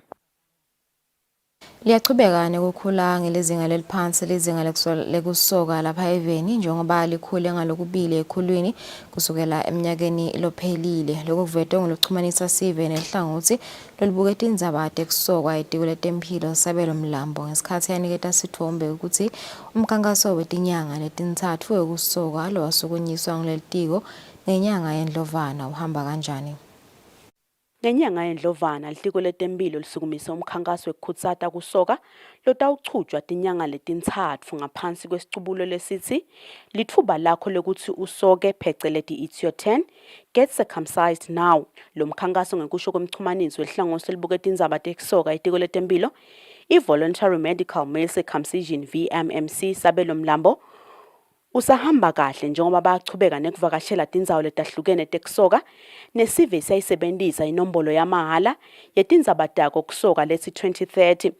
Mlambo uthi ngalo mkhankaso bahlose ukukhulisa izinga lekusoka lifike kulongamashumi lasiphohlongo ekhulwini lapha eveni ingakapheli umnyaka lotako kodwa lizenga lekusoka solo liphansi lapha eveni. Abantu ba empeleni banayo intshisekelo yokusoka ngoba labanye bebafike babhalise basinikete ukuthi bafuna kusoka ngaliphi ilanga bese sesiyabalandelela. Labo lebe bafuna kusoka ngaleso sikhathi bese vele sibathathe ngoba nasihambela sivakashela ibimango sisuke sinaso sibhedlela sethu bese kumahamba ngendlwane lapho khona sifike sifundzise kabanti bese sewuyahamba ke uthola isito lekusoka ngaleso sikhathi leso. Lengingakusho nje ukuthi sivakashile emadlanga empisi lapho khona sifike safundzisa khona sakhuthatha emaswati ngadodeni zabantu ekusoka babhalisa abantu labafuna ukusoka siyachubeka siyabalandzelela. Sibe khona ke nasebuhleni lapho khona sifike safundzisa ngadodeni zabantu ekusoka kungasitododeni zabantu ekusoka sifike sifundzise ngazo sifike safundzisa ngadodeni zabantu temjovo we-COVID-19 labo bebafuna kujova bafike bajova ngaleso sikhathi labo futhi bafuna ukubooster umjovo wabo bafike babooster ngaleso sikhathi leso. Siba nawo ke lamanye amathende lokhanza ukuthi akhulumisa donatini zabantu HIV ukuthi ungadivikela kanjani ke-HIV bese sokukhona ke nemathende lapho khona ungathola khona lusito lwa PrEP ngaleso sikhathi yaphindza uthola nekufundiseka ngayo PrEP ukuthi usebenza kanjani. Ngikusho kombiko welitiko letempilo lizinga lekusoka lapha eveni likhule ngalokubili ekhulwini njengoba lisuke kulokungamashumi lamathathu nemfica ekhulwini 39% eminyakeni lophelile lelo nyaka liseme kulokungamashumi lamane nakunye ekhulwini 41%. Etindzabeni Eswatini TV kubika samkeliswe khoza kanti ithombe lichamuke ehlangothini laka VMMC. Bantfu labakhubateke ngetengcondvo lababhekene nemacala latsite sebangakhona kusitakala etinkantolo ngekuthi balungiselwe bantfu labasebenta kusita bona ekutseni inkhulumo yabo ihlangane. Ngikusho kwamengameli wenhlangano lesambulelo setinhlangano tebantfu labakhubatekile Bongani Magama kunesidzingo sekuthi letinhlangano tifundze kabanti ngekusitakala kwebantfu labakhubateke engcondvweni. Magama beyakhuluma nakabika ngemhlangano wetemtsetfo nebulungiswa bebantfu labakhubatekile lebebanjelwe eveni leNingizimu Afrika. Ngekubona kungasebenteki kahle kumacala ebantfu labakhubateke ngetengcondvo, iNyuvesi yasePitoli elihlangothini lwemalungelo ebantfu beyilungise umhlangano lomkhulu live leSwatini lebeliyingcenye yawo. Ngekusho kwamengameli wenhlangano lesambulelo setinhlangano tebantfu labakhubatekile Bongani Magama uthi kunesidzingo sekubuketwa kwemitsetfo lephatselene nekusetshentwa kwemacala ebantfu labakhubateke engcondvweni. Buka indzaba yokuthi bantu labakhubatekile ngekwengqondo, the intellectuals and psychosocial disabilities abakhoni kungena etindzabeni temtsetfo uma licala labo kumele liyotekwa etinkantolo ukhanza ukuthi kalisatekeki ngoba batholakala banenkinga mhlawumbe engcondvweni tintfo tabo labatikhulumako atihlangani kahle bese lokho kubenta ukuthi ke emacala abo anganakwa kanzi babantfu nabo ukhanza ukuthi bahlukubetekile esikhathini lesiningi bese mase bayiswa kuyoteka lemacala bathi ngeke baze bakhone ngoba ingqondo yabo kayikho kahle. Sikutholile ke ukuthi lena sisafunza bangakhona kwendelwa tindlela letehlukahlukene ekuthenini baye kuyothula ubufakazi babo ngendlela yokuthi kube ne reasonable accommodation lethi loyo muntu loyo akube ukuthi yini la yatiko aphindziswe kanengi leyo nkulumo yakhe noma kufunwe indlela lesetikhona sinhlangano nelive la Kangwane kusabita ukuthi sente umsebenzi lomkhulu ekutshintsheni indlela lesikhulumisa imithetho yethu lapha Kangwane ngayo. Angibekise njena imithetho yala Kangwane ithi uma kwenteka ungumuntu lone intellectual awukhoni kuyotimelela enkantolo kumele kuchinjwe lokho kuphindzeke kufundziswe kahle emajaji nabo bashushisi nabo bonke laba kulelitiko ngokuthi banake kanjani laba bantu laba labakhubateke ngekwengqondo. Magama uthi lelinye lemave lalapha eAfrika selinabo bantfu labasita bantfu labakhubateke ngetengcondvo mediators lokuyintfo leSwatini lelifanele liyifunze. Etindzabeni kubika Sondomlangeni eMbabane. Abasebenzisi bemgwaqo endzaweni yaseKhanyeni bacela uhulumende ukuthi afane abalungisele umgwaqo losesimeni lesibi ekakhulu nalinile. Lesive sithi nebanikati betimoto letitfutsa sive sebaze batsetse timoto tabo lewenta kube lukhuni kuhamba. Bashayeli betimoto nebasebenzisi bemgwaqo ekukhanyeni bacela uhulumende ukuthi afana ababonelele ngekubakhela kabusha noma ke ahwaye umgwaqo lose ungasahambeki ikakhulukati ke nawubheka ebhulahweni lithanza kwakhiwa endzaweni yasemaplazini kulendzawo. Timoto ke tinebulukhuni bekuhamba ikakhulukati uma ke linile. Lesivi ke kodwa ke sibulala emabhodlela kuhulumende kwakhiwa kwelibhuloho lelihle maneke ngulomgwaqo lo yakhona nje lo yinkinga.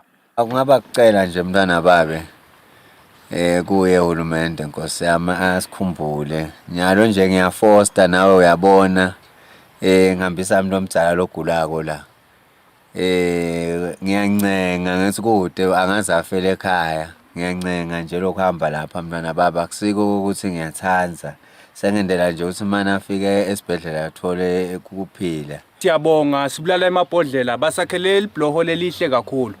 Kodwa ke kuyadzabukisa ukuthi indlela leya lebhlohweni kude lana nje kufana nekuthi kuhamba sihliphi kanye netinkabi kulukhuni kakhulu ke uma ubuka nje mina kethu umgwaqo lo njena imoto kusuka lapha ite ufika la ikhona khona kuyithatha almost hour long solo incenga siyacela kakhulu kuhulumende umane asendele asibukelele noma sothumela ke lawo malulu amane asithelele ke leyo mhlabathi ke ngicanga ukuthi uma sokungukuthi ke banelihlolo lolukhulu noma lolusetulu lebangasendela alukhanze ukuthi lo mgwaqo lona ukhona uya exista. Lesicela nje ukuthi manje uhulumende asikhalele ngemhlaba igravel ngoba nayo iyatholakala local manje azame kusithelela yona la kulomgwaqo ikakhulu lomgwaqo lo lidela la ngasebhlokweni vele sikhala kakhulu maline kakhulu nje in the past few rains leswa experience akuhambeki at all lomgwaqo lo lidela kule major road akuhambeki nje at all. Simoke sesibi kangangobe kuthiwa nebanikati betimoto etithusa sive sebatithethe timoto tabo lokwenda ukuthi kube lukhunike kuhamba ngenxa yaso ke simo semgwaqo. Nasithinza mabhalanelo omkhulu etiwurete emsebenzi lemkhulu nekuthusa thulane emkhaliphi ngalendzaba ngeshwa lucingo lwakhe lukhalelwa ngabanjwa.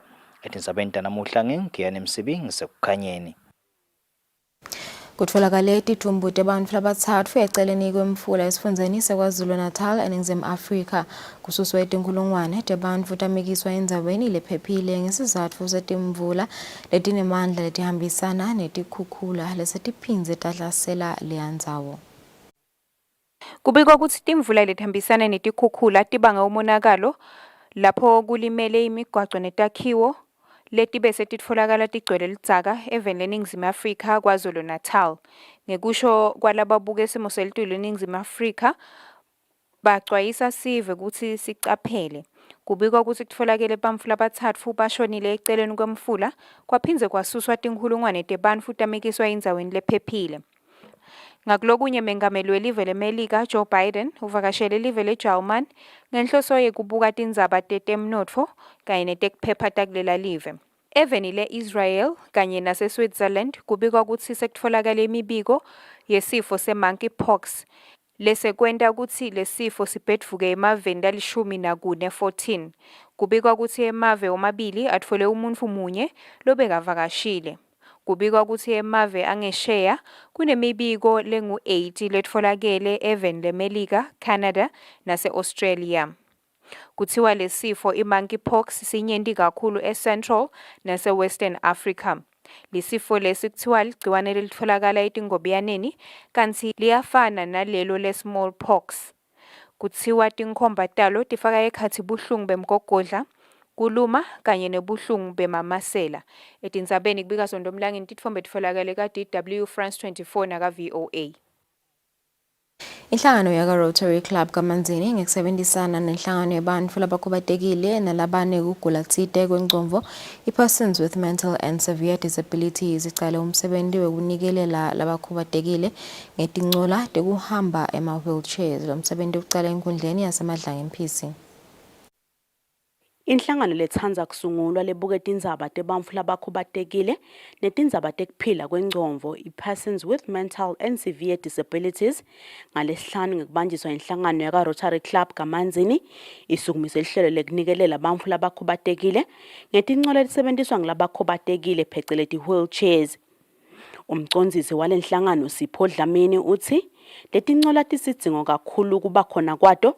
Umcondzisi walenhlangano Sipho Dlamini uthi letincola tisidzingo kakhulu kuba khona kwato kuletha kutethemba kubantfu labakhubatekile. Sisiteke bantu labalishumi abang-10 leyo batidingile letihlalo labantu ke bafaka ekhathi nebantu labakhulile. Lo msebenzi kube ngumsebenzi lobe impumelelo kakhulu ngoba naletincola lezi besibanika tona labatitfolile betinikelelwe baka Rotary Club bakaManzini. Sibongile kakhulu kwele sento sa Rotary Club ukuthi asisite ngaletihlalo letekuhamba ngoba ubonile nasebusweni babo nje laba bekunene bebathakase kakhulu nje bakhombisa lokho ukuthi bakujabulela lokho abakutholayo. Siyabonga lokho ukuthi kube khona abantu labatawucabanga lokho ukuthi kukhubateka kusho lokuthi umuntu usokufuna lokho ukuthi sale abekwa lapha nje. Sifisile ke lokho ukuthi sibende nabo batibone babantu balaba kunene batokhona phela nabo ukukhushutela bahambe bafike lapha khona mhlawumbe bafise kufika khona. Dlamini uthi lo msebenzi usatawuchubekela nakuletinye tindzawo eVeni njengoba sidzingo saletincola sisetulu lapha eVeni. Etindzabeni teSwatini TV kubika Samkelisiwe Khoza kanti ifombi tichamka enhlanganweni ye-persons with mental and severe disabilities.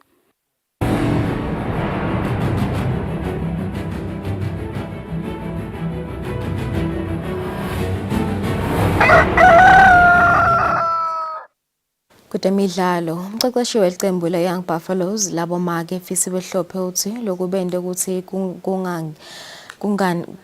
kungangeni ligoli ngakubo kude kube nginyalo indlela badlali bakhe labatimisela ngayo nokuthi bacala kutilolonga kucala kunawo onke emaqembu abomake. Hlophe bakhuluma ngemuva kwemidlalo wabona iqembu le-Royal Leopard lapho khona ingcobe i-Young Buffaloes emagoli lamathathu ecanzeni. Kulembela sonto emidlalweni webhola yabomake bekuthola namaqembu lakhomba kudlala kahle kule season lesetulu yabomake lokuyi-Young Buffaloes lehlete esicongweni kanye ne-Royal Leopard lesenzaweni yesibili. Kulo mdlalo i-Young Buffaloes beyidzinga kuwuncoba ukuthi itophakamisa yona lenzebe. I-Young Buffaloes unqobile lo mdlalo amagoli amathathu ecanzeni kanti emidlalweni lengu-21 abakaze-ke bangenisa ligoli ngakubo. Fisiwe Hlophe lokucecesha lona liqembu le-Young Buffaloes labomake uthi lokwenta ukuthi badlale kahle ukuthi badlali bakhe bayatimisela. It's just commitment. And training, we are training twice a day. So bayatimisela nje. Nalokuthi vele everyone is working very hard. Nzimxolisi Stopha Mthethwa loqeqesha yona i-Royal Leopard uthi noma bemukela ukuthi basenzaweni yesibili kodwa ke bona bebafise kuphakamisa yona lenzebe. Yes, thina vele season thina mina ngidlala compete kuphini ngomisha. Angidlaleli nje ukuthi ngiba khona nyalo nje number 2 okay. Imphumela simukelako kahle thina lesifuna inkomisha kahle. I-Young Buffaloes ngemuva komdlalo lengu-21 lidlalile inamaphuzu lang-63 kanti ishaya amagoli lang-178.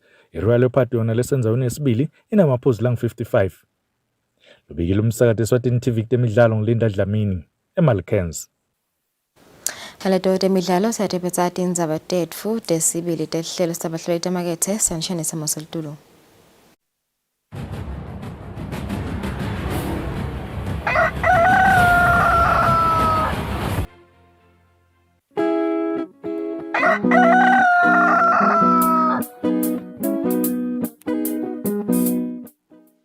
Welcome to Pandesino Pandestratini. Kamanami Spuso Dlamini, director and creator of Pandestratini. I'm the main man. You are the man. The muffin man. And action.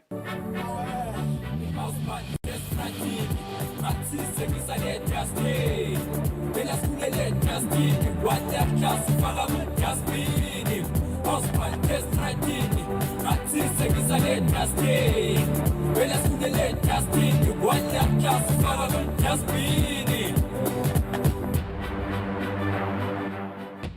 Igama lami ngiSibusiso Dlamini, I'm the director of Estwatini. The show came about through the environment lengikhule ngihlala kuyo. So ngikhule ngihlala endzaweni leSikomu. So kuhlala endaweni leSikomu, there are so many things going on. There are so many markets and mahasili labawendawo bantfu labazama kutiphilisa ngawo.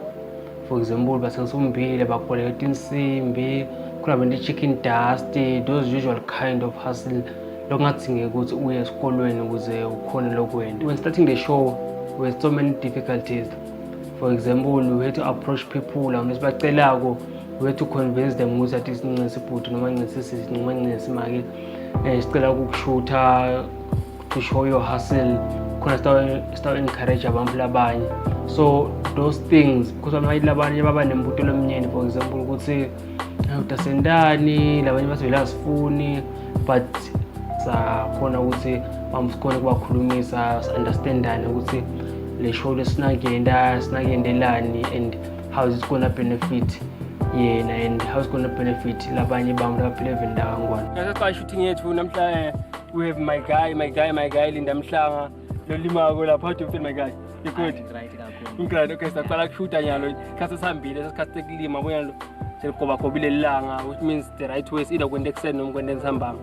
Angithi? Yebo. And then lapha I have my assistant cinematographer. Oh yeah.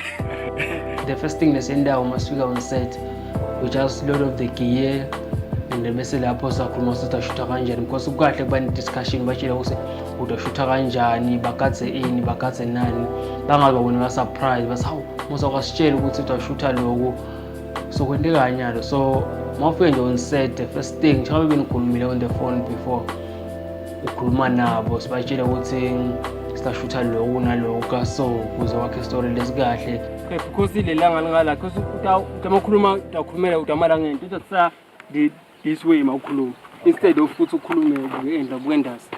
Although so kwehlaka so ku impossible but dabuka le kina so ku utha face le ya kube negate ngale atakhamba ngala hambe ayile itingala abona ukuthi amshaka so manje utahamba ukhulume wathi ndahamba nawo le camera nahamba nawo nje ngaso maybe wena noma waphinda slap because ngifuna le wide lapha tamba tjawo le wide tamba tjawo ngale ngihamba ngale lenye mina icamera ndasasabona la ma detail tanda masinza ngaso ngizume in lapho then when ngithathe le safe shot undahamba naye nje ngaso mina lekinye timbo betendeka on set bethi surprising, because for example sihamba saya kashootha lo mfowethu aka-scrapyard mashootha yena, we had an occasion lapho khona lo mfowethu ushada insimbi wamiswa amaphoyisa.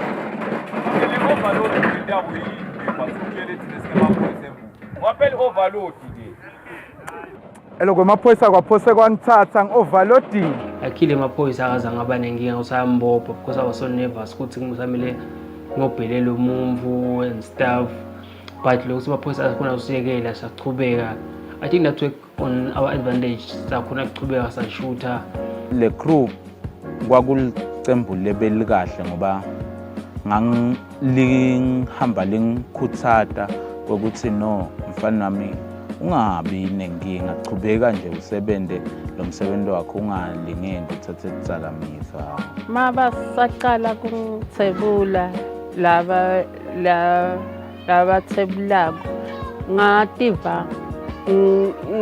ngativa nje ngide inkinga ngoba noma ngibuta lutho bebekade bangiphendula kahle kunginakekela, nanami uma babuta siphendulane kahle nje, kude ukuthi bese lomunye ubuyisa buso, lomunye sewukhanza sowubheka lena. Kusho ukuthi Estwatini sihambe tindzaweni letiningi, sihambisa eSiphoxosini, koManzini, saya eLiyengu, saya eMankayane. So we're trying all our best ukuthi si-coverage i-hustle all over Swaziland, singabuki nje just one township la siphuma khona.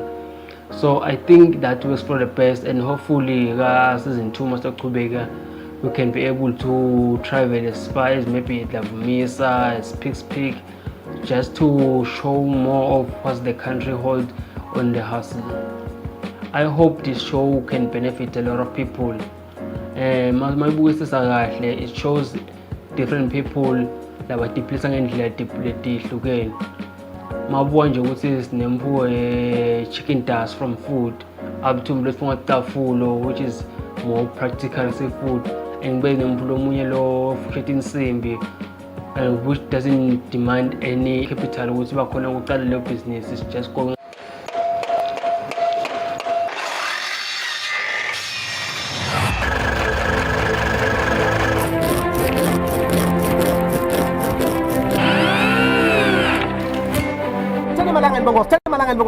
chocolate nangimhlobo ngitshitshona ngithatha lavo ngicala kabusha nangilove love bokos usafaka na 20 rand kude mina thumane ngathi lo gift edikike ukusebenzisa uthi akhona uphile ubeke isingwa etafuleni mina sengimelele umngane wami bese sihamba sophanda shemu ngichashe maye mahle ebonile ngafuna ukuthi le project ingawa ngikhona nami ngoba angisiyo umuntu othanda ukuthi info ingafa ngikhona isine life nesiyakiyo umuntu ngangemuntu kuyafuna at least abe nawo 3 ma skills in life.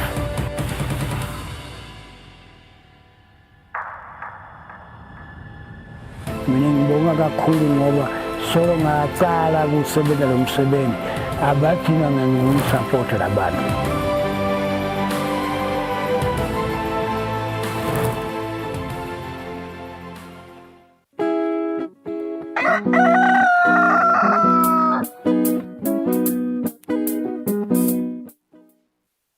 Asiphenze sinimukele ehleleni Kusile Breakfast Show sibangakhulu ukuthi nihlelisene nathi kwanyalo sita ukungena kiyo i-press conference lapho khona kuna WHO akhuluma kabandi ngeupdate ngemkhuhlane i-COVID-19 aphinda phendvule nemibuto lebutwako ngekuthi ingabe simi kanjani emhlabeni wonke mayelana netindzaba temkhuhlane i-COVID-19 kanye netindzaba tema vaccination. Good morning, good afternoon and good evening. Over the last week, COVID-19 cases have risen in 4 out of 6 WHO regions. Due to testing and sequencing reducing in many countries, it's increasingly difficult to know where the virus is and how it's mutating. The Democratic People's Republic of Korea, DPRK, has announced through their state media their first outbreak of COVID-19. With more than 1.4 million suspected cases since late April. WHO is deeply concerned at the risk of further spread of COVID-19 in the country, particularly because the population is unvaccinated, and many have underlying conditions putting them at risk of severe disease and death. We're also concerned about Eritrea, another country that has not started vaccinating its population. WHO have requested that the Democratic People's Republic of Korea share data and information.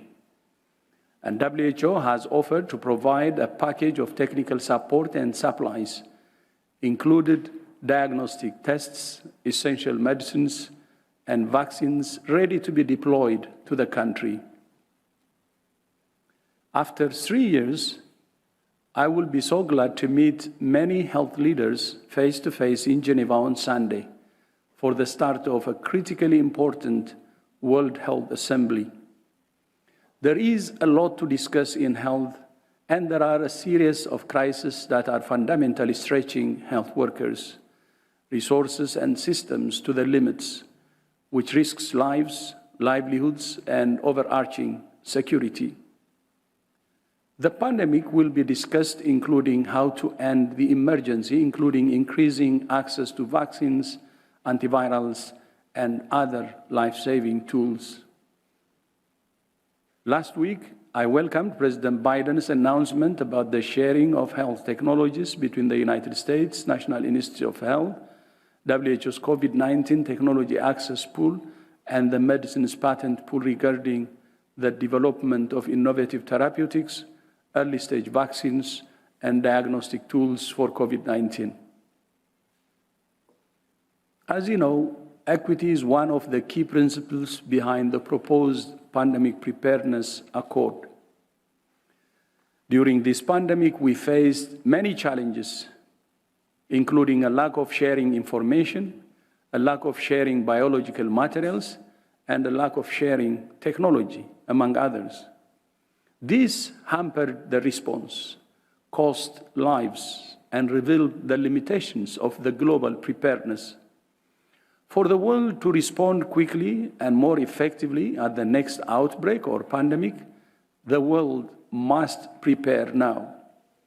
At the World Health Assembly special session in November 2021, all member states agreed that COVID-19 reflected the need for all countries to share information and strengthen systems more effectively together.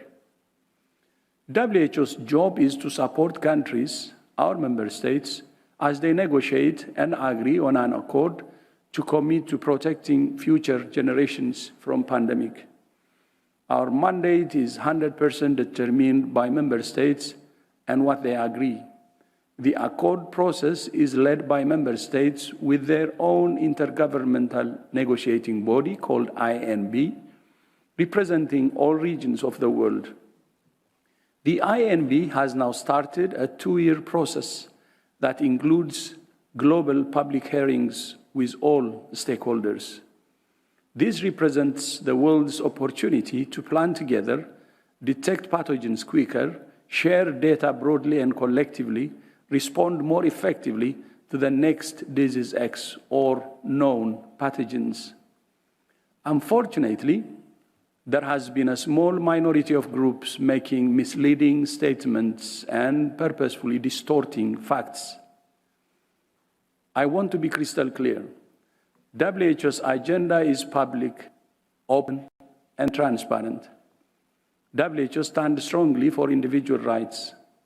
We passionately support everyone's right to health, and we will do everything we can to ensure that the right is realized. The first ever World Health Assembly, which took place soon after the WHO Constitution entered into force in 1948, was a watershed event in global public health.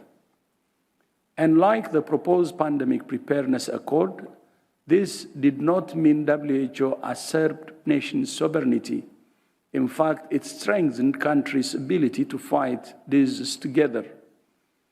WHO is an expression of member state-owned sovereignty, and WHO is entirely what the sovereign 194 member states want WHO to be. Every year, the sovereign governments come together at the World Health Assembly to set the health agenda for the world. Individually, we can't beat pandemics. Our best chance is together. It was via the Assembly in the last century that the seeds of smallpox eradication were sowed as countries agreed to work collective to consign the disease smallpox to the history books. In 1988, the Assembly agreed to focus on tackling polio, and at the same time, there were 350,000 cases every year in more than 100 countries. Last year, we saw the lowest number of cases of wild poliovirus with just 2 countries still endemic. Many people have sight today exclusively because they received treatment for river blindness. And because of increasing access to antivirals, antiretrovirals, 15 countries have eliminated mother-to-child transmission of HIV and syphilis. All the achievements go back to that founding accord, which promoted the individual right to health and enshrined those rights in a collective responsibility to work together against deadly diseases. The world faces serious challenges with disrupted ecosystems, new conflicts, and the climate crisis. And this convergence demands a collective response, and an accord would be a critical element of that. WHO is not just fighting COVID-19. There is an Ebola outbreak in the Democratic Republic of the Congo, an unknown hepatitis affecting children around the world, and monkeypox affecting a number of countries. WHO is working with national authorities to respond quickly and effectively to these outbreaks. The last few years have taught us about our own collective fragility and the threat to economies and security of not working together. The accord process is at the very beginning of a multi-year member state-led negotiation, which will only be finalized in 2024 after multiple public hearings around the world, and all voices will be heard. The essence of the proposed Pandemic Preparedness Accord is to improve cooperation, coordination, and the sharing of data, biological materials, information, and life-saving tools. Good afternoon. A question on North Korea, please. I'd be interested in the WHO's feedback on the approach that the government is currently taking, relying on painkillers, antibiotics, home remedies. Are you concerned about this? And given the apparent lack of responsiveness from Pyongyang to the WHO, what can, if anything, the WHO do about the situation there? As the DG has mentioned, we're deeply concerned about the increase in cases that have been reported there, and the fact that it's an unvaccinated population, a population that has underlying conditions. We do know that BA.2 had been reported, and with Omicron is a highly transmissible virus, as you know, variant of concern, and with people who have underlying conditions who are not vaccinated are at risk for severe disease. As the World Health Organization and with our regional office, we have been offering support, and we have a number of recommended priority actions with regards to surveillance, with regards to the use of testing, and importantly, increasing vaccination. We have offered support in the form of technical assistance, in the form of medical supplies, tests, vaccines, and we are ready to deploy those. So it's a matter of using a comprehensive approach, as we've talked about with all countries, using the tools at hand to be able to detect the virus, to be able to support populations who are at risk, particularly for severe disease. And we have those tools that are ready to be used. There are antivirals that are available. There are diagnostic tests that can get patients into that clinical care pathway. And of course, we have several safe and effective vaccines that are very effective at preventing severe disease and death. So we will continue to offer that support, and we stand ready to be able to deploy that. Yeah, thank you. Take my question. I just, hi, Dr. Deros. Regarding your statement on last Tuesday, that China's zero COVID strategy will not be sustainable. So I would like to know whether WHO has made a specific shift plan for China. If not, how does WHO evaluate preventive measures for COVID in a country? Do we have a standard for assessment? Thank you. The zero COVID strategy is not sustainable. And the reason behind that is the virus has changed significantly. And the change of the behavior of the virus needs a shift. And in addition to that, I have also said we know the virus better, and we have better tools, including vaccines. So that's why the handling of the virus should actually be different from what we used to do at the start of the pandemic. And with regard to what we do with China, of course, we have given them the advice, both at expert level and high level. But with regard to the choice of policies, I think it will be up to each and every country to make that choice. Supporting Dr. Tedros with that statement, and from last week as well, we do recognize that China faced a difficult situation with the rapid rise in deaths that occurred. China has been successful in keeping deaths to a very low level. So we understand why the initial response of China was to try and suppress infection to the maximum level. What Dr. Tedros has said and repeated is that strategy alone is not sustainable, and other elements of the strategic approach need to be amplified.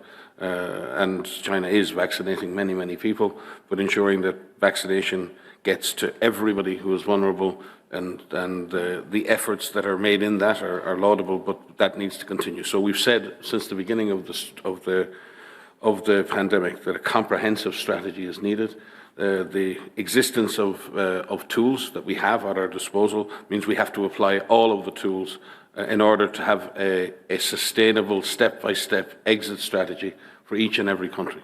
And Dr. Tedros' statement was clear in that a suppression-only strategy is not a sustainable way to exit the pandemic for any country, and therefore was only commenting on the sustainability of a zero-COVID approach. Hi, thanks for taking my question. I just wondered if you could provide an update on the latest global figures for the hepatitis cases in children. What are the latest numbers on cases, deaths, and the number of countries that this is occurring in? And are there any updates on the sort of leading hypotheses as to why it's happening? Thank you. In terms of the update on the numbers first, and then I'll just quickly summarize the WHO response and updates on the etiology. As of the 15th of May, there are at least 429 probable cases of the acute hepatitis of unknown origin from 22 countries. And there are now 12 countries compared to 6 countries the previous week that have reported more than 5 probable cases. And the majority, 9 of those countries, are in the Euro region. And the remaining 10 countries are reporting less than 5 cases. And there are at least 40 additional cases pending classification. And of course, the numbers are changing almost daily as we wait for cases to be investigated and verified. No changes from last week. There are at least 6 children who've died, 26 children requiring transplants, and overall around 75% in those less than 5 years of age. Hospitalization in the majority, intensive care based on Euro data in about 15%. In terms of the priority activities for WHO, we're obviously continuing to encourage member states to investigate and report cases. But a big focus of our work at the moment is working closely with our colleagues in the region, as well as partners, on three key tools to help support countries in harmonizing the reporting and managing of cases. And it's clearly very important to have a common approach to the way we capture information so that we can compare across countries. So first of all, there is a diagnostic algorithm. This is really a simple plan or flow chart of how to investigate cases. So what are the most important tests to do, what type of samples should be collected, when they should be collected, and how they should be stored. And we're obviously taking into account the fact that some countries can't access these tests and establishing a laboratory network to support this. Secondly, a clinical case report form, which will capture all the clinical information on the cases, their test results, and the outcomes.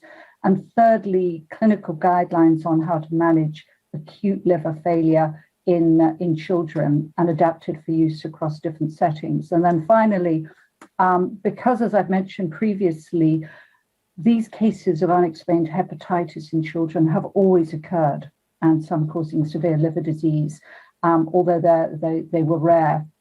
And so we're working with establishing a survey across multiple countries to collect better information on what that background rate of unexplained hepatitis was, so we can really help establish whether across the range of reports we're seeing from different countries, it's an uptick.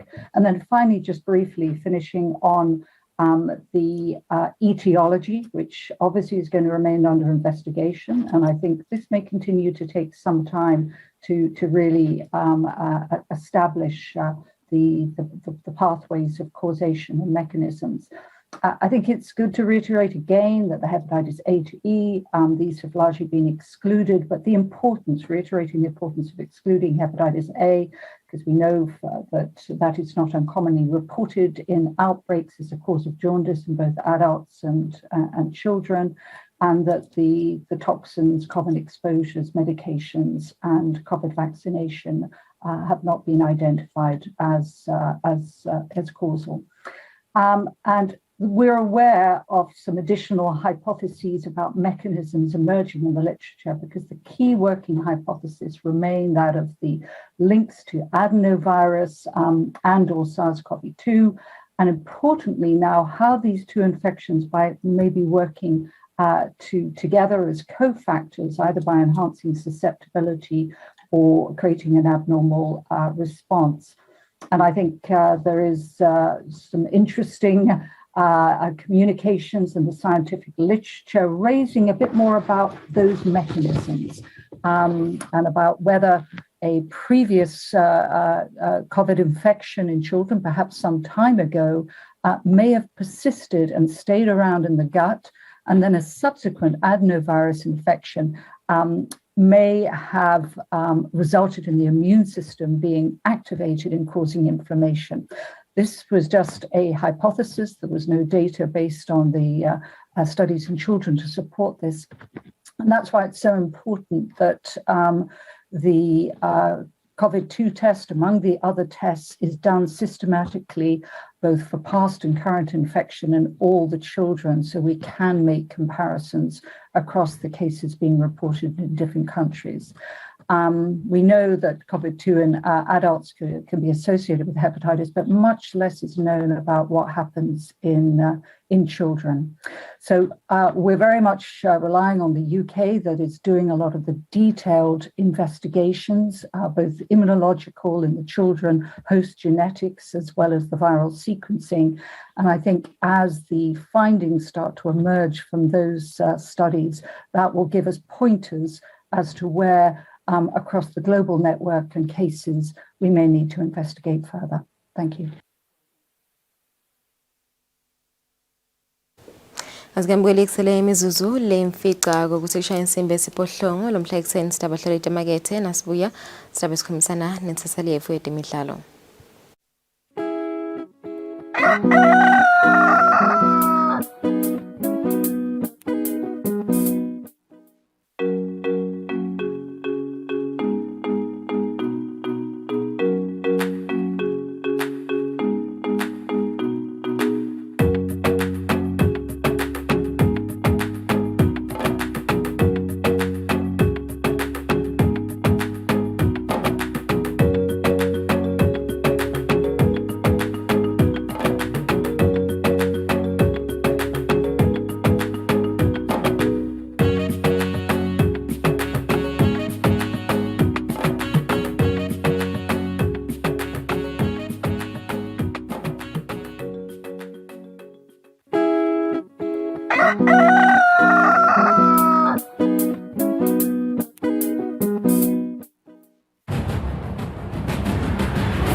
Welcome back. 7 minutes before 8 o'clock. Sizakhuluma temidlalo nensaseli yethu temidlalo Fabrice Musonera kanti leyo lehamba embili lebehamba embili nje itolo ku etinkundleni tekuchumana ngile emkhathini weManchester City kanye neLiverpool. Good morning Fabrice. Si bekhona imidlalo lemine ngilendekile this weekend lele engicela ukukhuluma ngayo nje Manchester City and Liverpool. I saw a lot of people commenting especially siyatloka ukuthi vele lemidlalo lemibili we were anticipating them. Ingabe ibe kanjani vele? Thank you very much. I think it was very entertaining. I think seeing the Premier League being won on the last minute. I think we last saw something historic like this back in 2012. So the idea was to see Manchester City was playing against Aston Villa and Liverpool was playing against Wolves. So if Liverpool was to win, as it happened, and maybe City was going maybe to be held by Aston Villa, so Liverpool were going to be the champions. That's always everyone's idea. At some point, on the side of Liverpool, because at some point Aston Villa was leading, but it came at that time where Manchester City had to show their strength. So they were eventually the champions. The game, they won it 3-2. But the whole idea is to say, what has Pep done maybe in the past years? Because I think since he got in the English Premiership, this is his 8th major trophy as the Manchester City coach. 4 Premier League trophies. So what is he doing? Maybe other coaches can learn from him. There's consistency. There is, there is everything is involved. Good players. There's the teamwork. You can see the leadership in that team. But I think also Liverpool should be, congratulated because fighting the spirit to the last minute. And remember, they have got 2 trophies that they won locally. They still have a final Champions League this coming weekend, of which for Liverpool fans, if we were to ask them right now to choose between winning the league and the Champions League, yes, the Champions League has got that pressure because you are the champions of Europe. But then for them, they feel like, no, we won it in 2019, but it wasn't enough. We need another trophy. So head up for Liverpool supporters, but I mean, it's going to be also another successful year for them if they manage to beat Real Madrid for this coming Saturday final. So it was one of this beautiful weekend. And then for also teams that were fighting for relegations, top 4 and all those things. So this is the Premier League. We're going to miss it. Imagine returning to action sometime in August. For the 2 months, then it's going to be very quiet for the supporters. All right, so coming back to local football, we know that Sihlang is preparing for Emma games abone Burkina Faso under Emma AFCON qualifiers. Yes. What can you expect to be seeing at Bonen Willem Sihlang winner?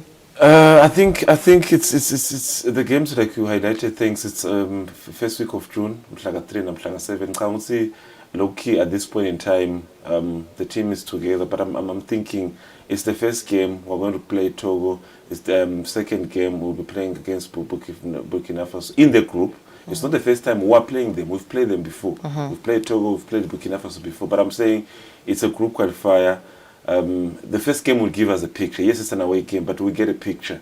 But I also have felt like the issue of also not having our local, venue to host games, they do affect us because now we've got the supporters back. People want to watch Sihlang live, home and everything. But then, Besifia Tibuta will see how do they gain confidence when they're playing away. So we would get, a different picture. But the first game will give us an idea of what to expect. But if you look at the group where they are, I would say, yeah, we'll give them a chance. Why not? Because we've got the players in terms of the squad, experience, exposure. They've been exposed to CAF Confederation games, CAF Champions League.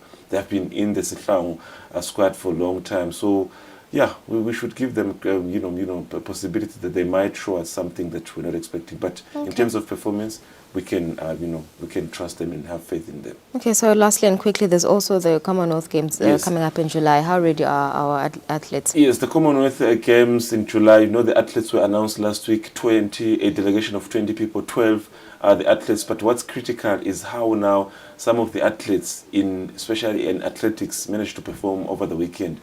There were national championships, and I think it was just one of those good moments because we had gazed athletics from Mozambique and Lesotho. So competing with them, it was quite of a pressure for the likes of Subsiso Matsu and Joswazi Bolt. Also, being in 100 and 200 meters, being number 1. There's Bongio Matlalela, who has taken the crown from Pumulens and is also 100 and 200 meters. So I think they're giving us a proper idea of what we can expect. Let's not put pressure on them to say, go get medals. But I'm talking about something that maybe Swazi Bolt showed us in last year's Olympics. Semi-finals of 100 meters or something like that. It's also the podium finish that we want, yes, but slowly but surely we get there.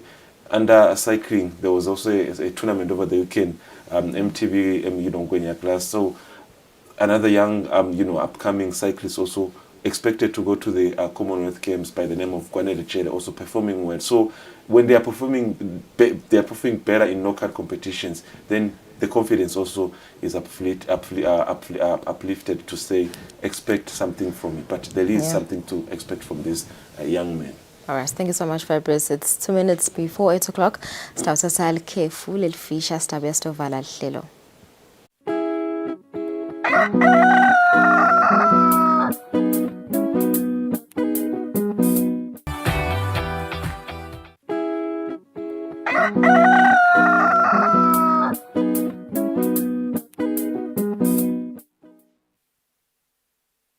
It's 1 minute before 8 o'clock. Kasibanga kakhulu ukuthi nibe nathi lo mhla ekseni sesime ukuthi nikuthokodele kuba nathi lo mhla ehlelweni sinivalelisa nje sithema ukuthi nabanelisu nelanga lelibusisekile sisaqala lona liviki nisale kahle.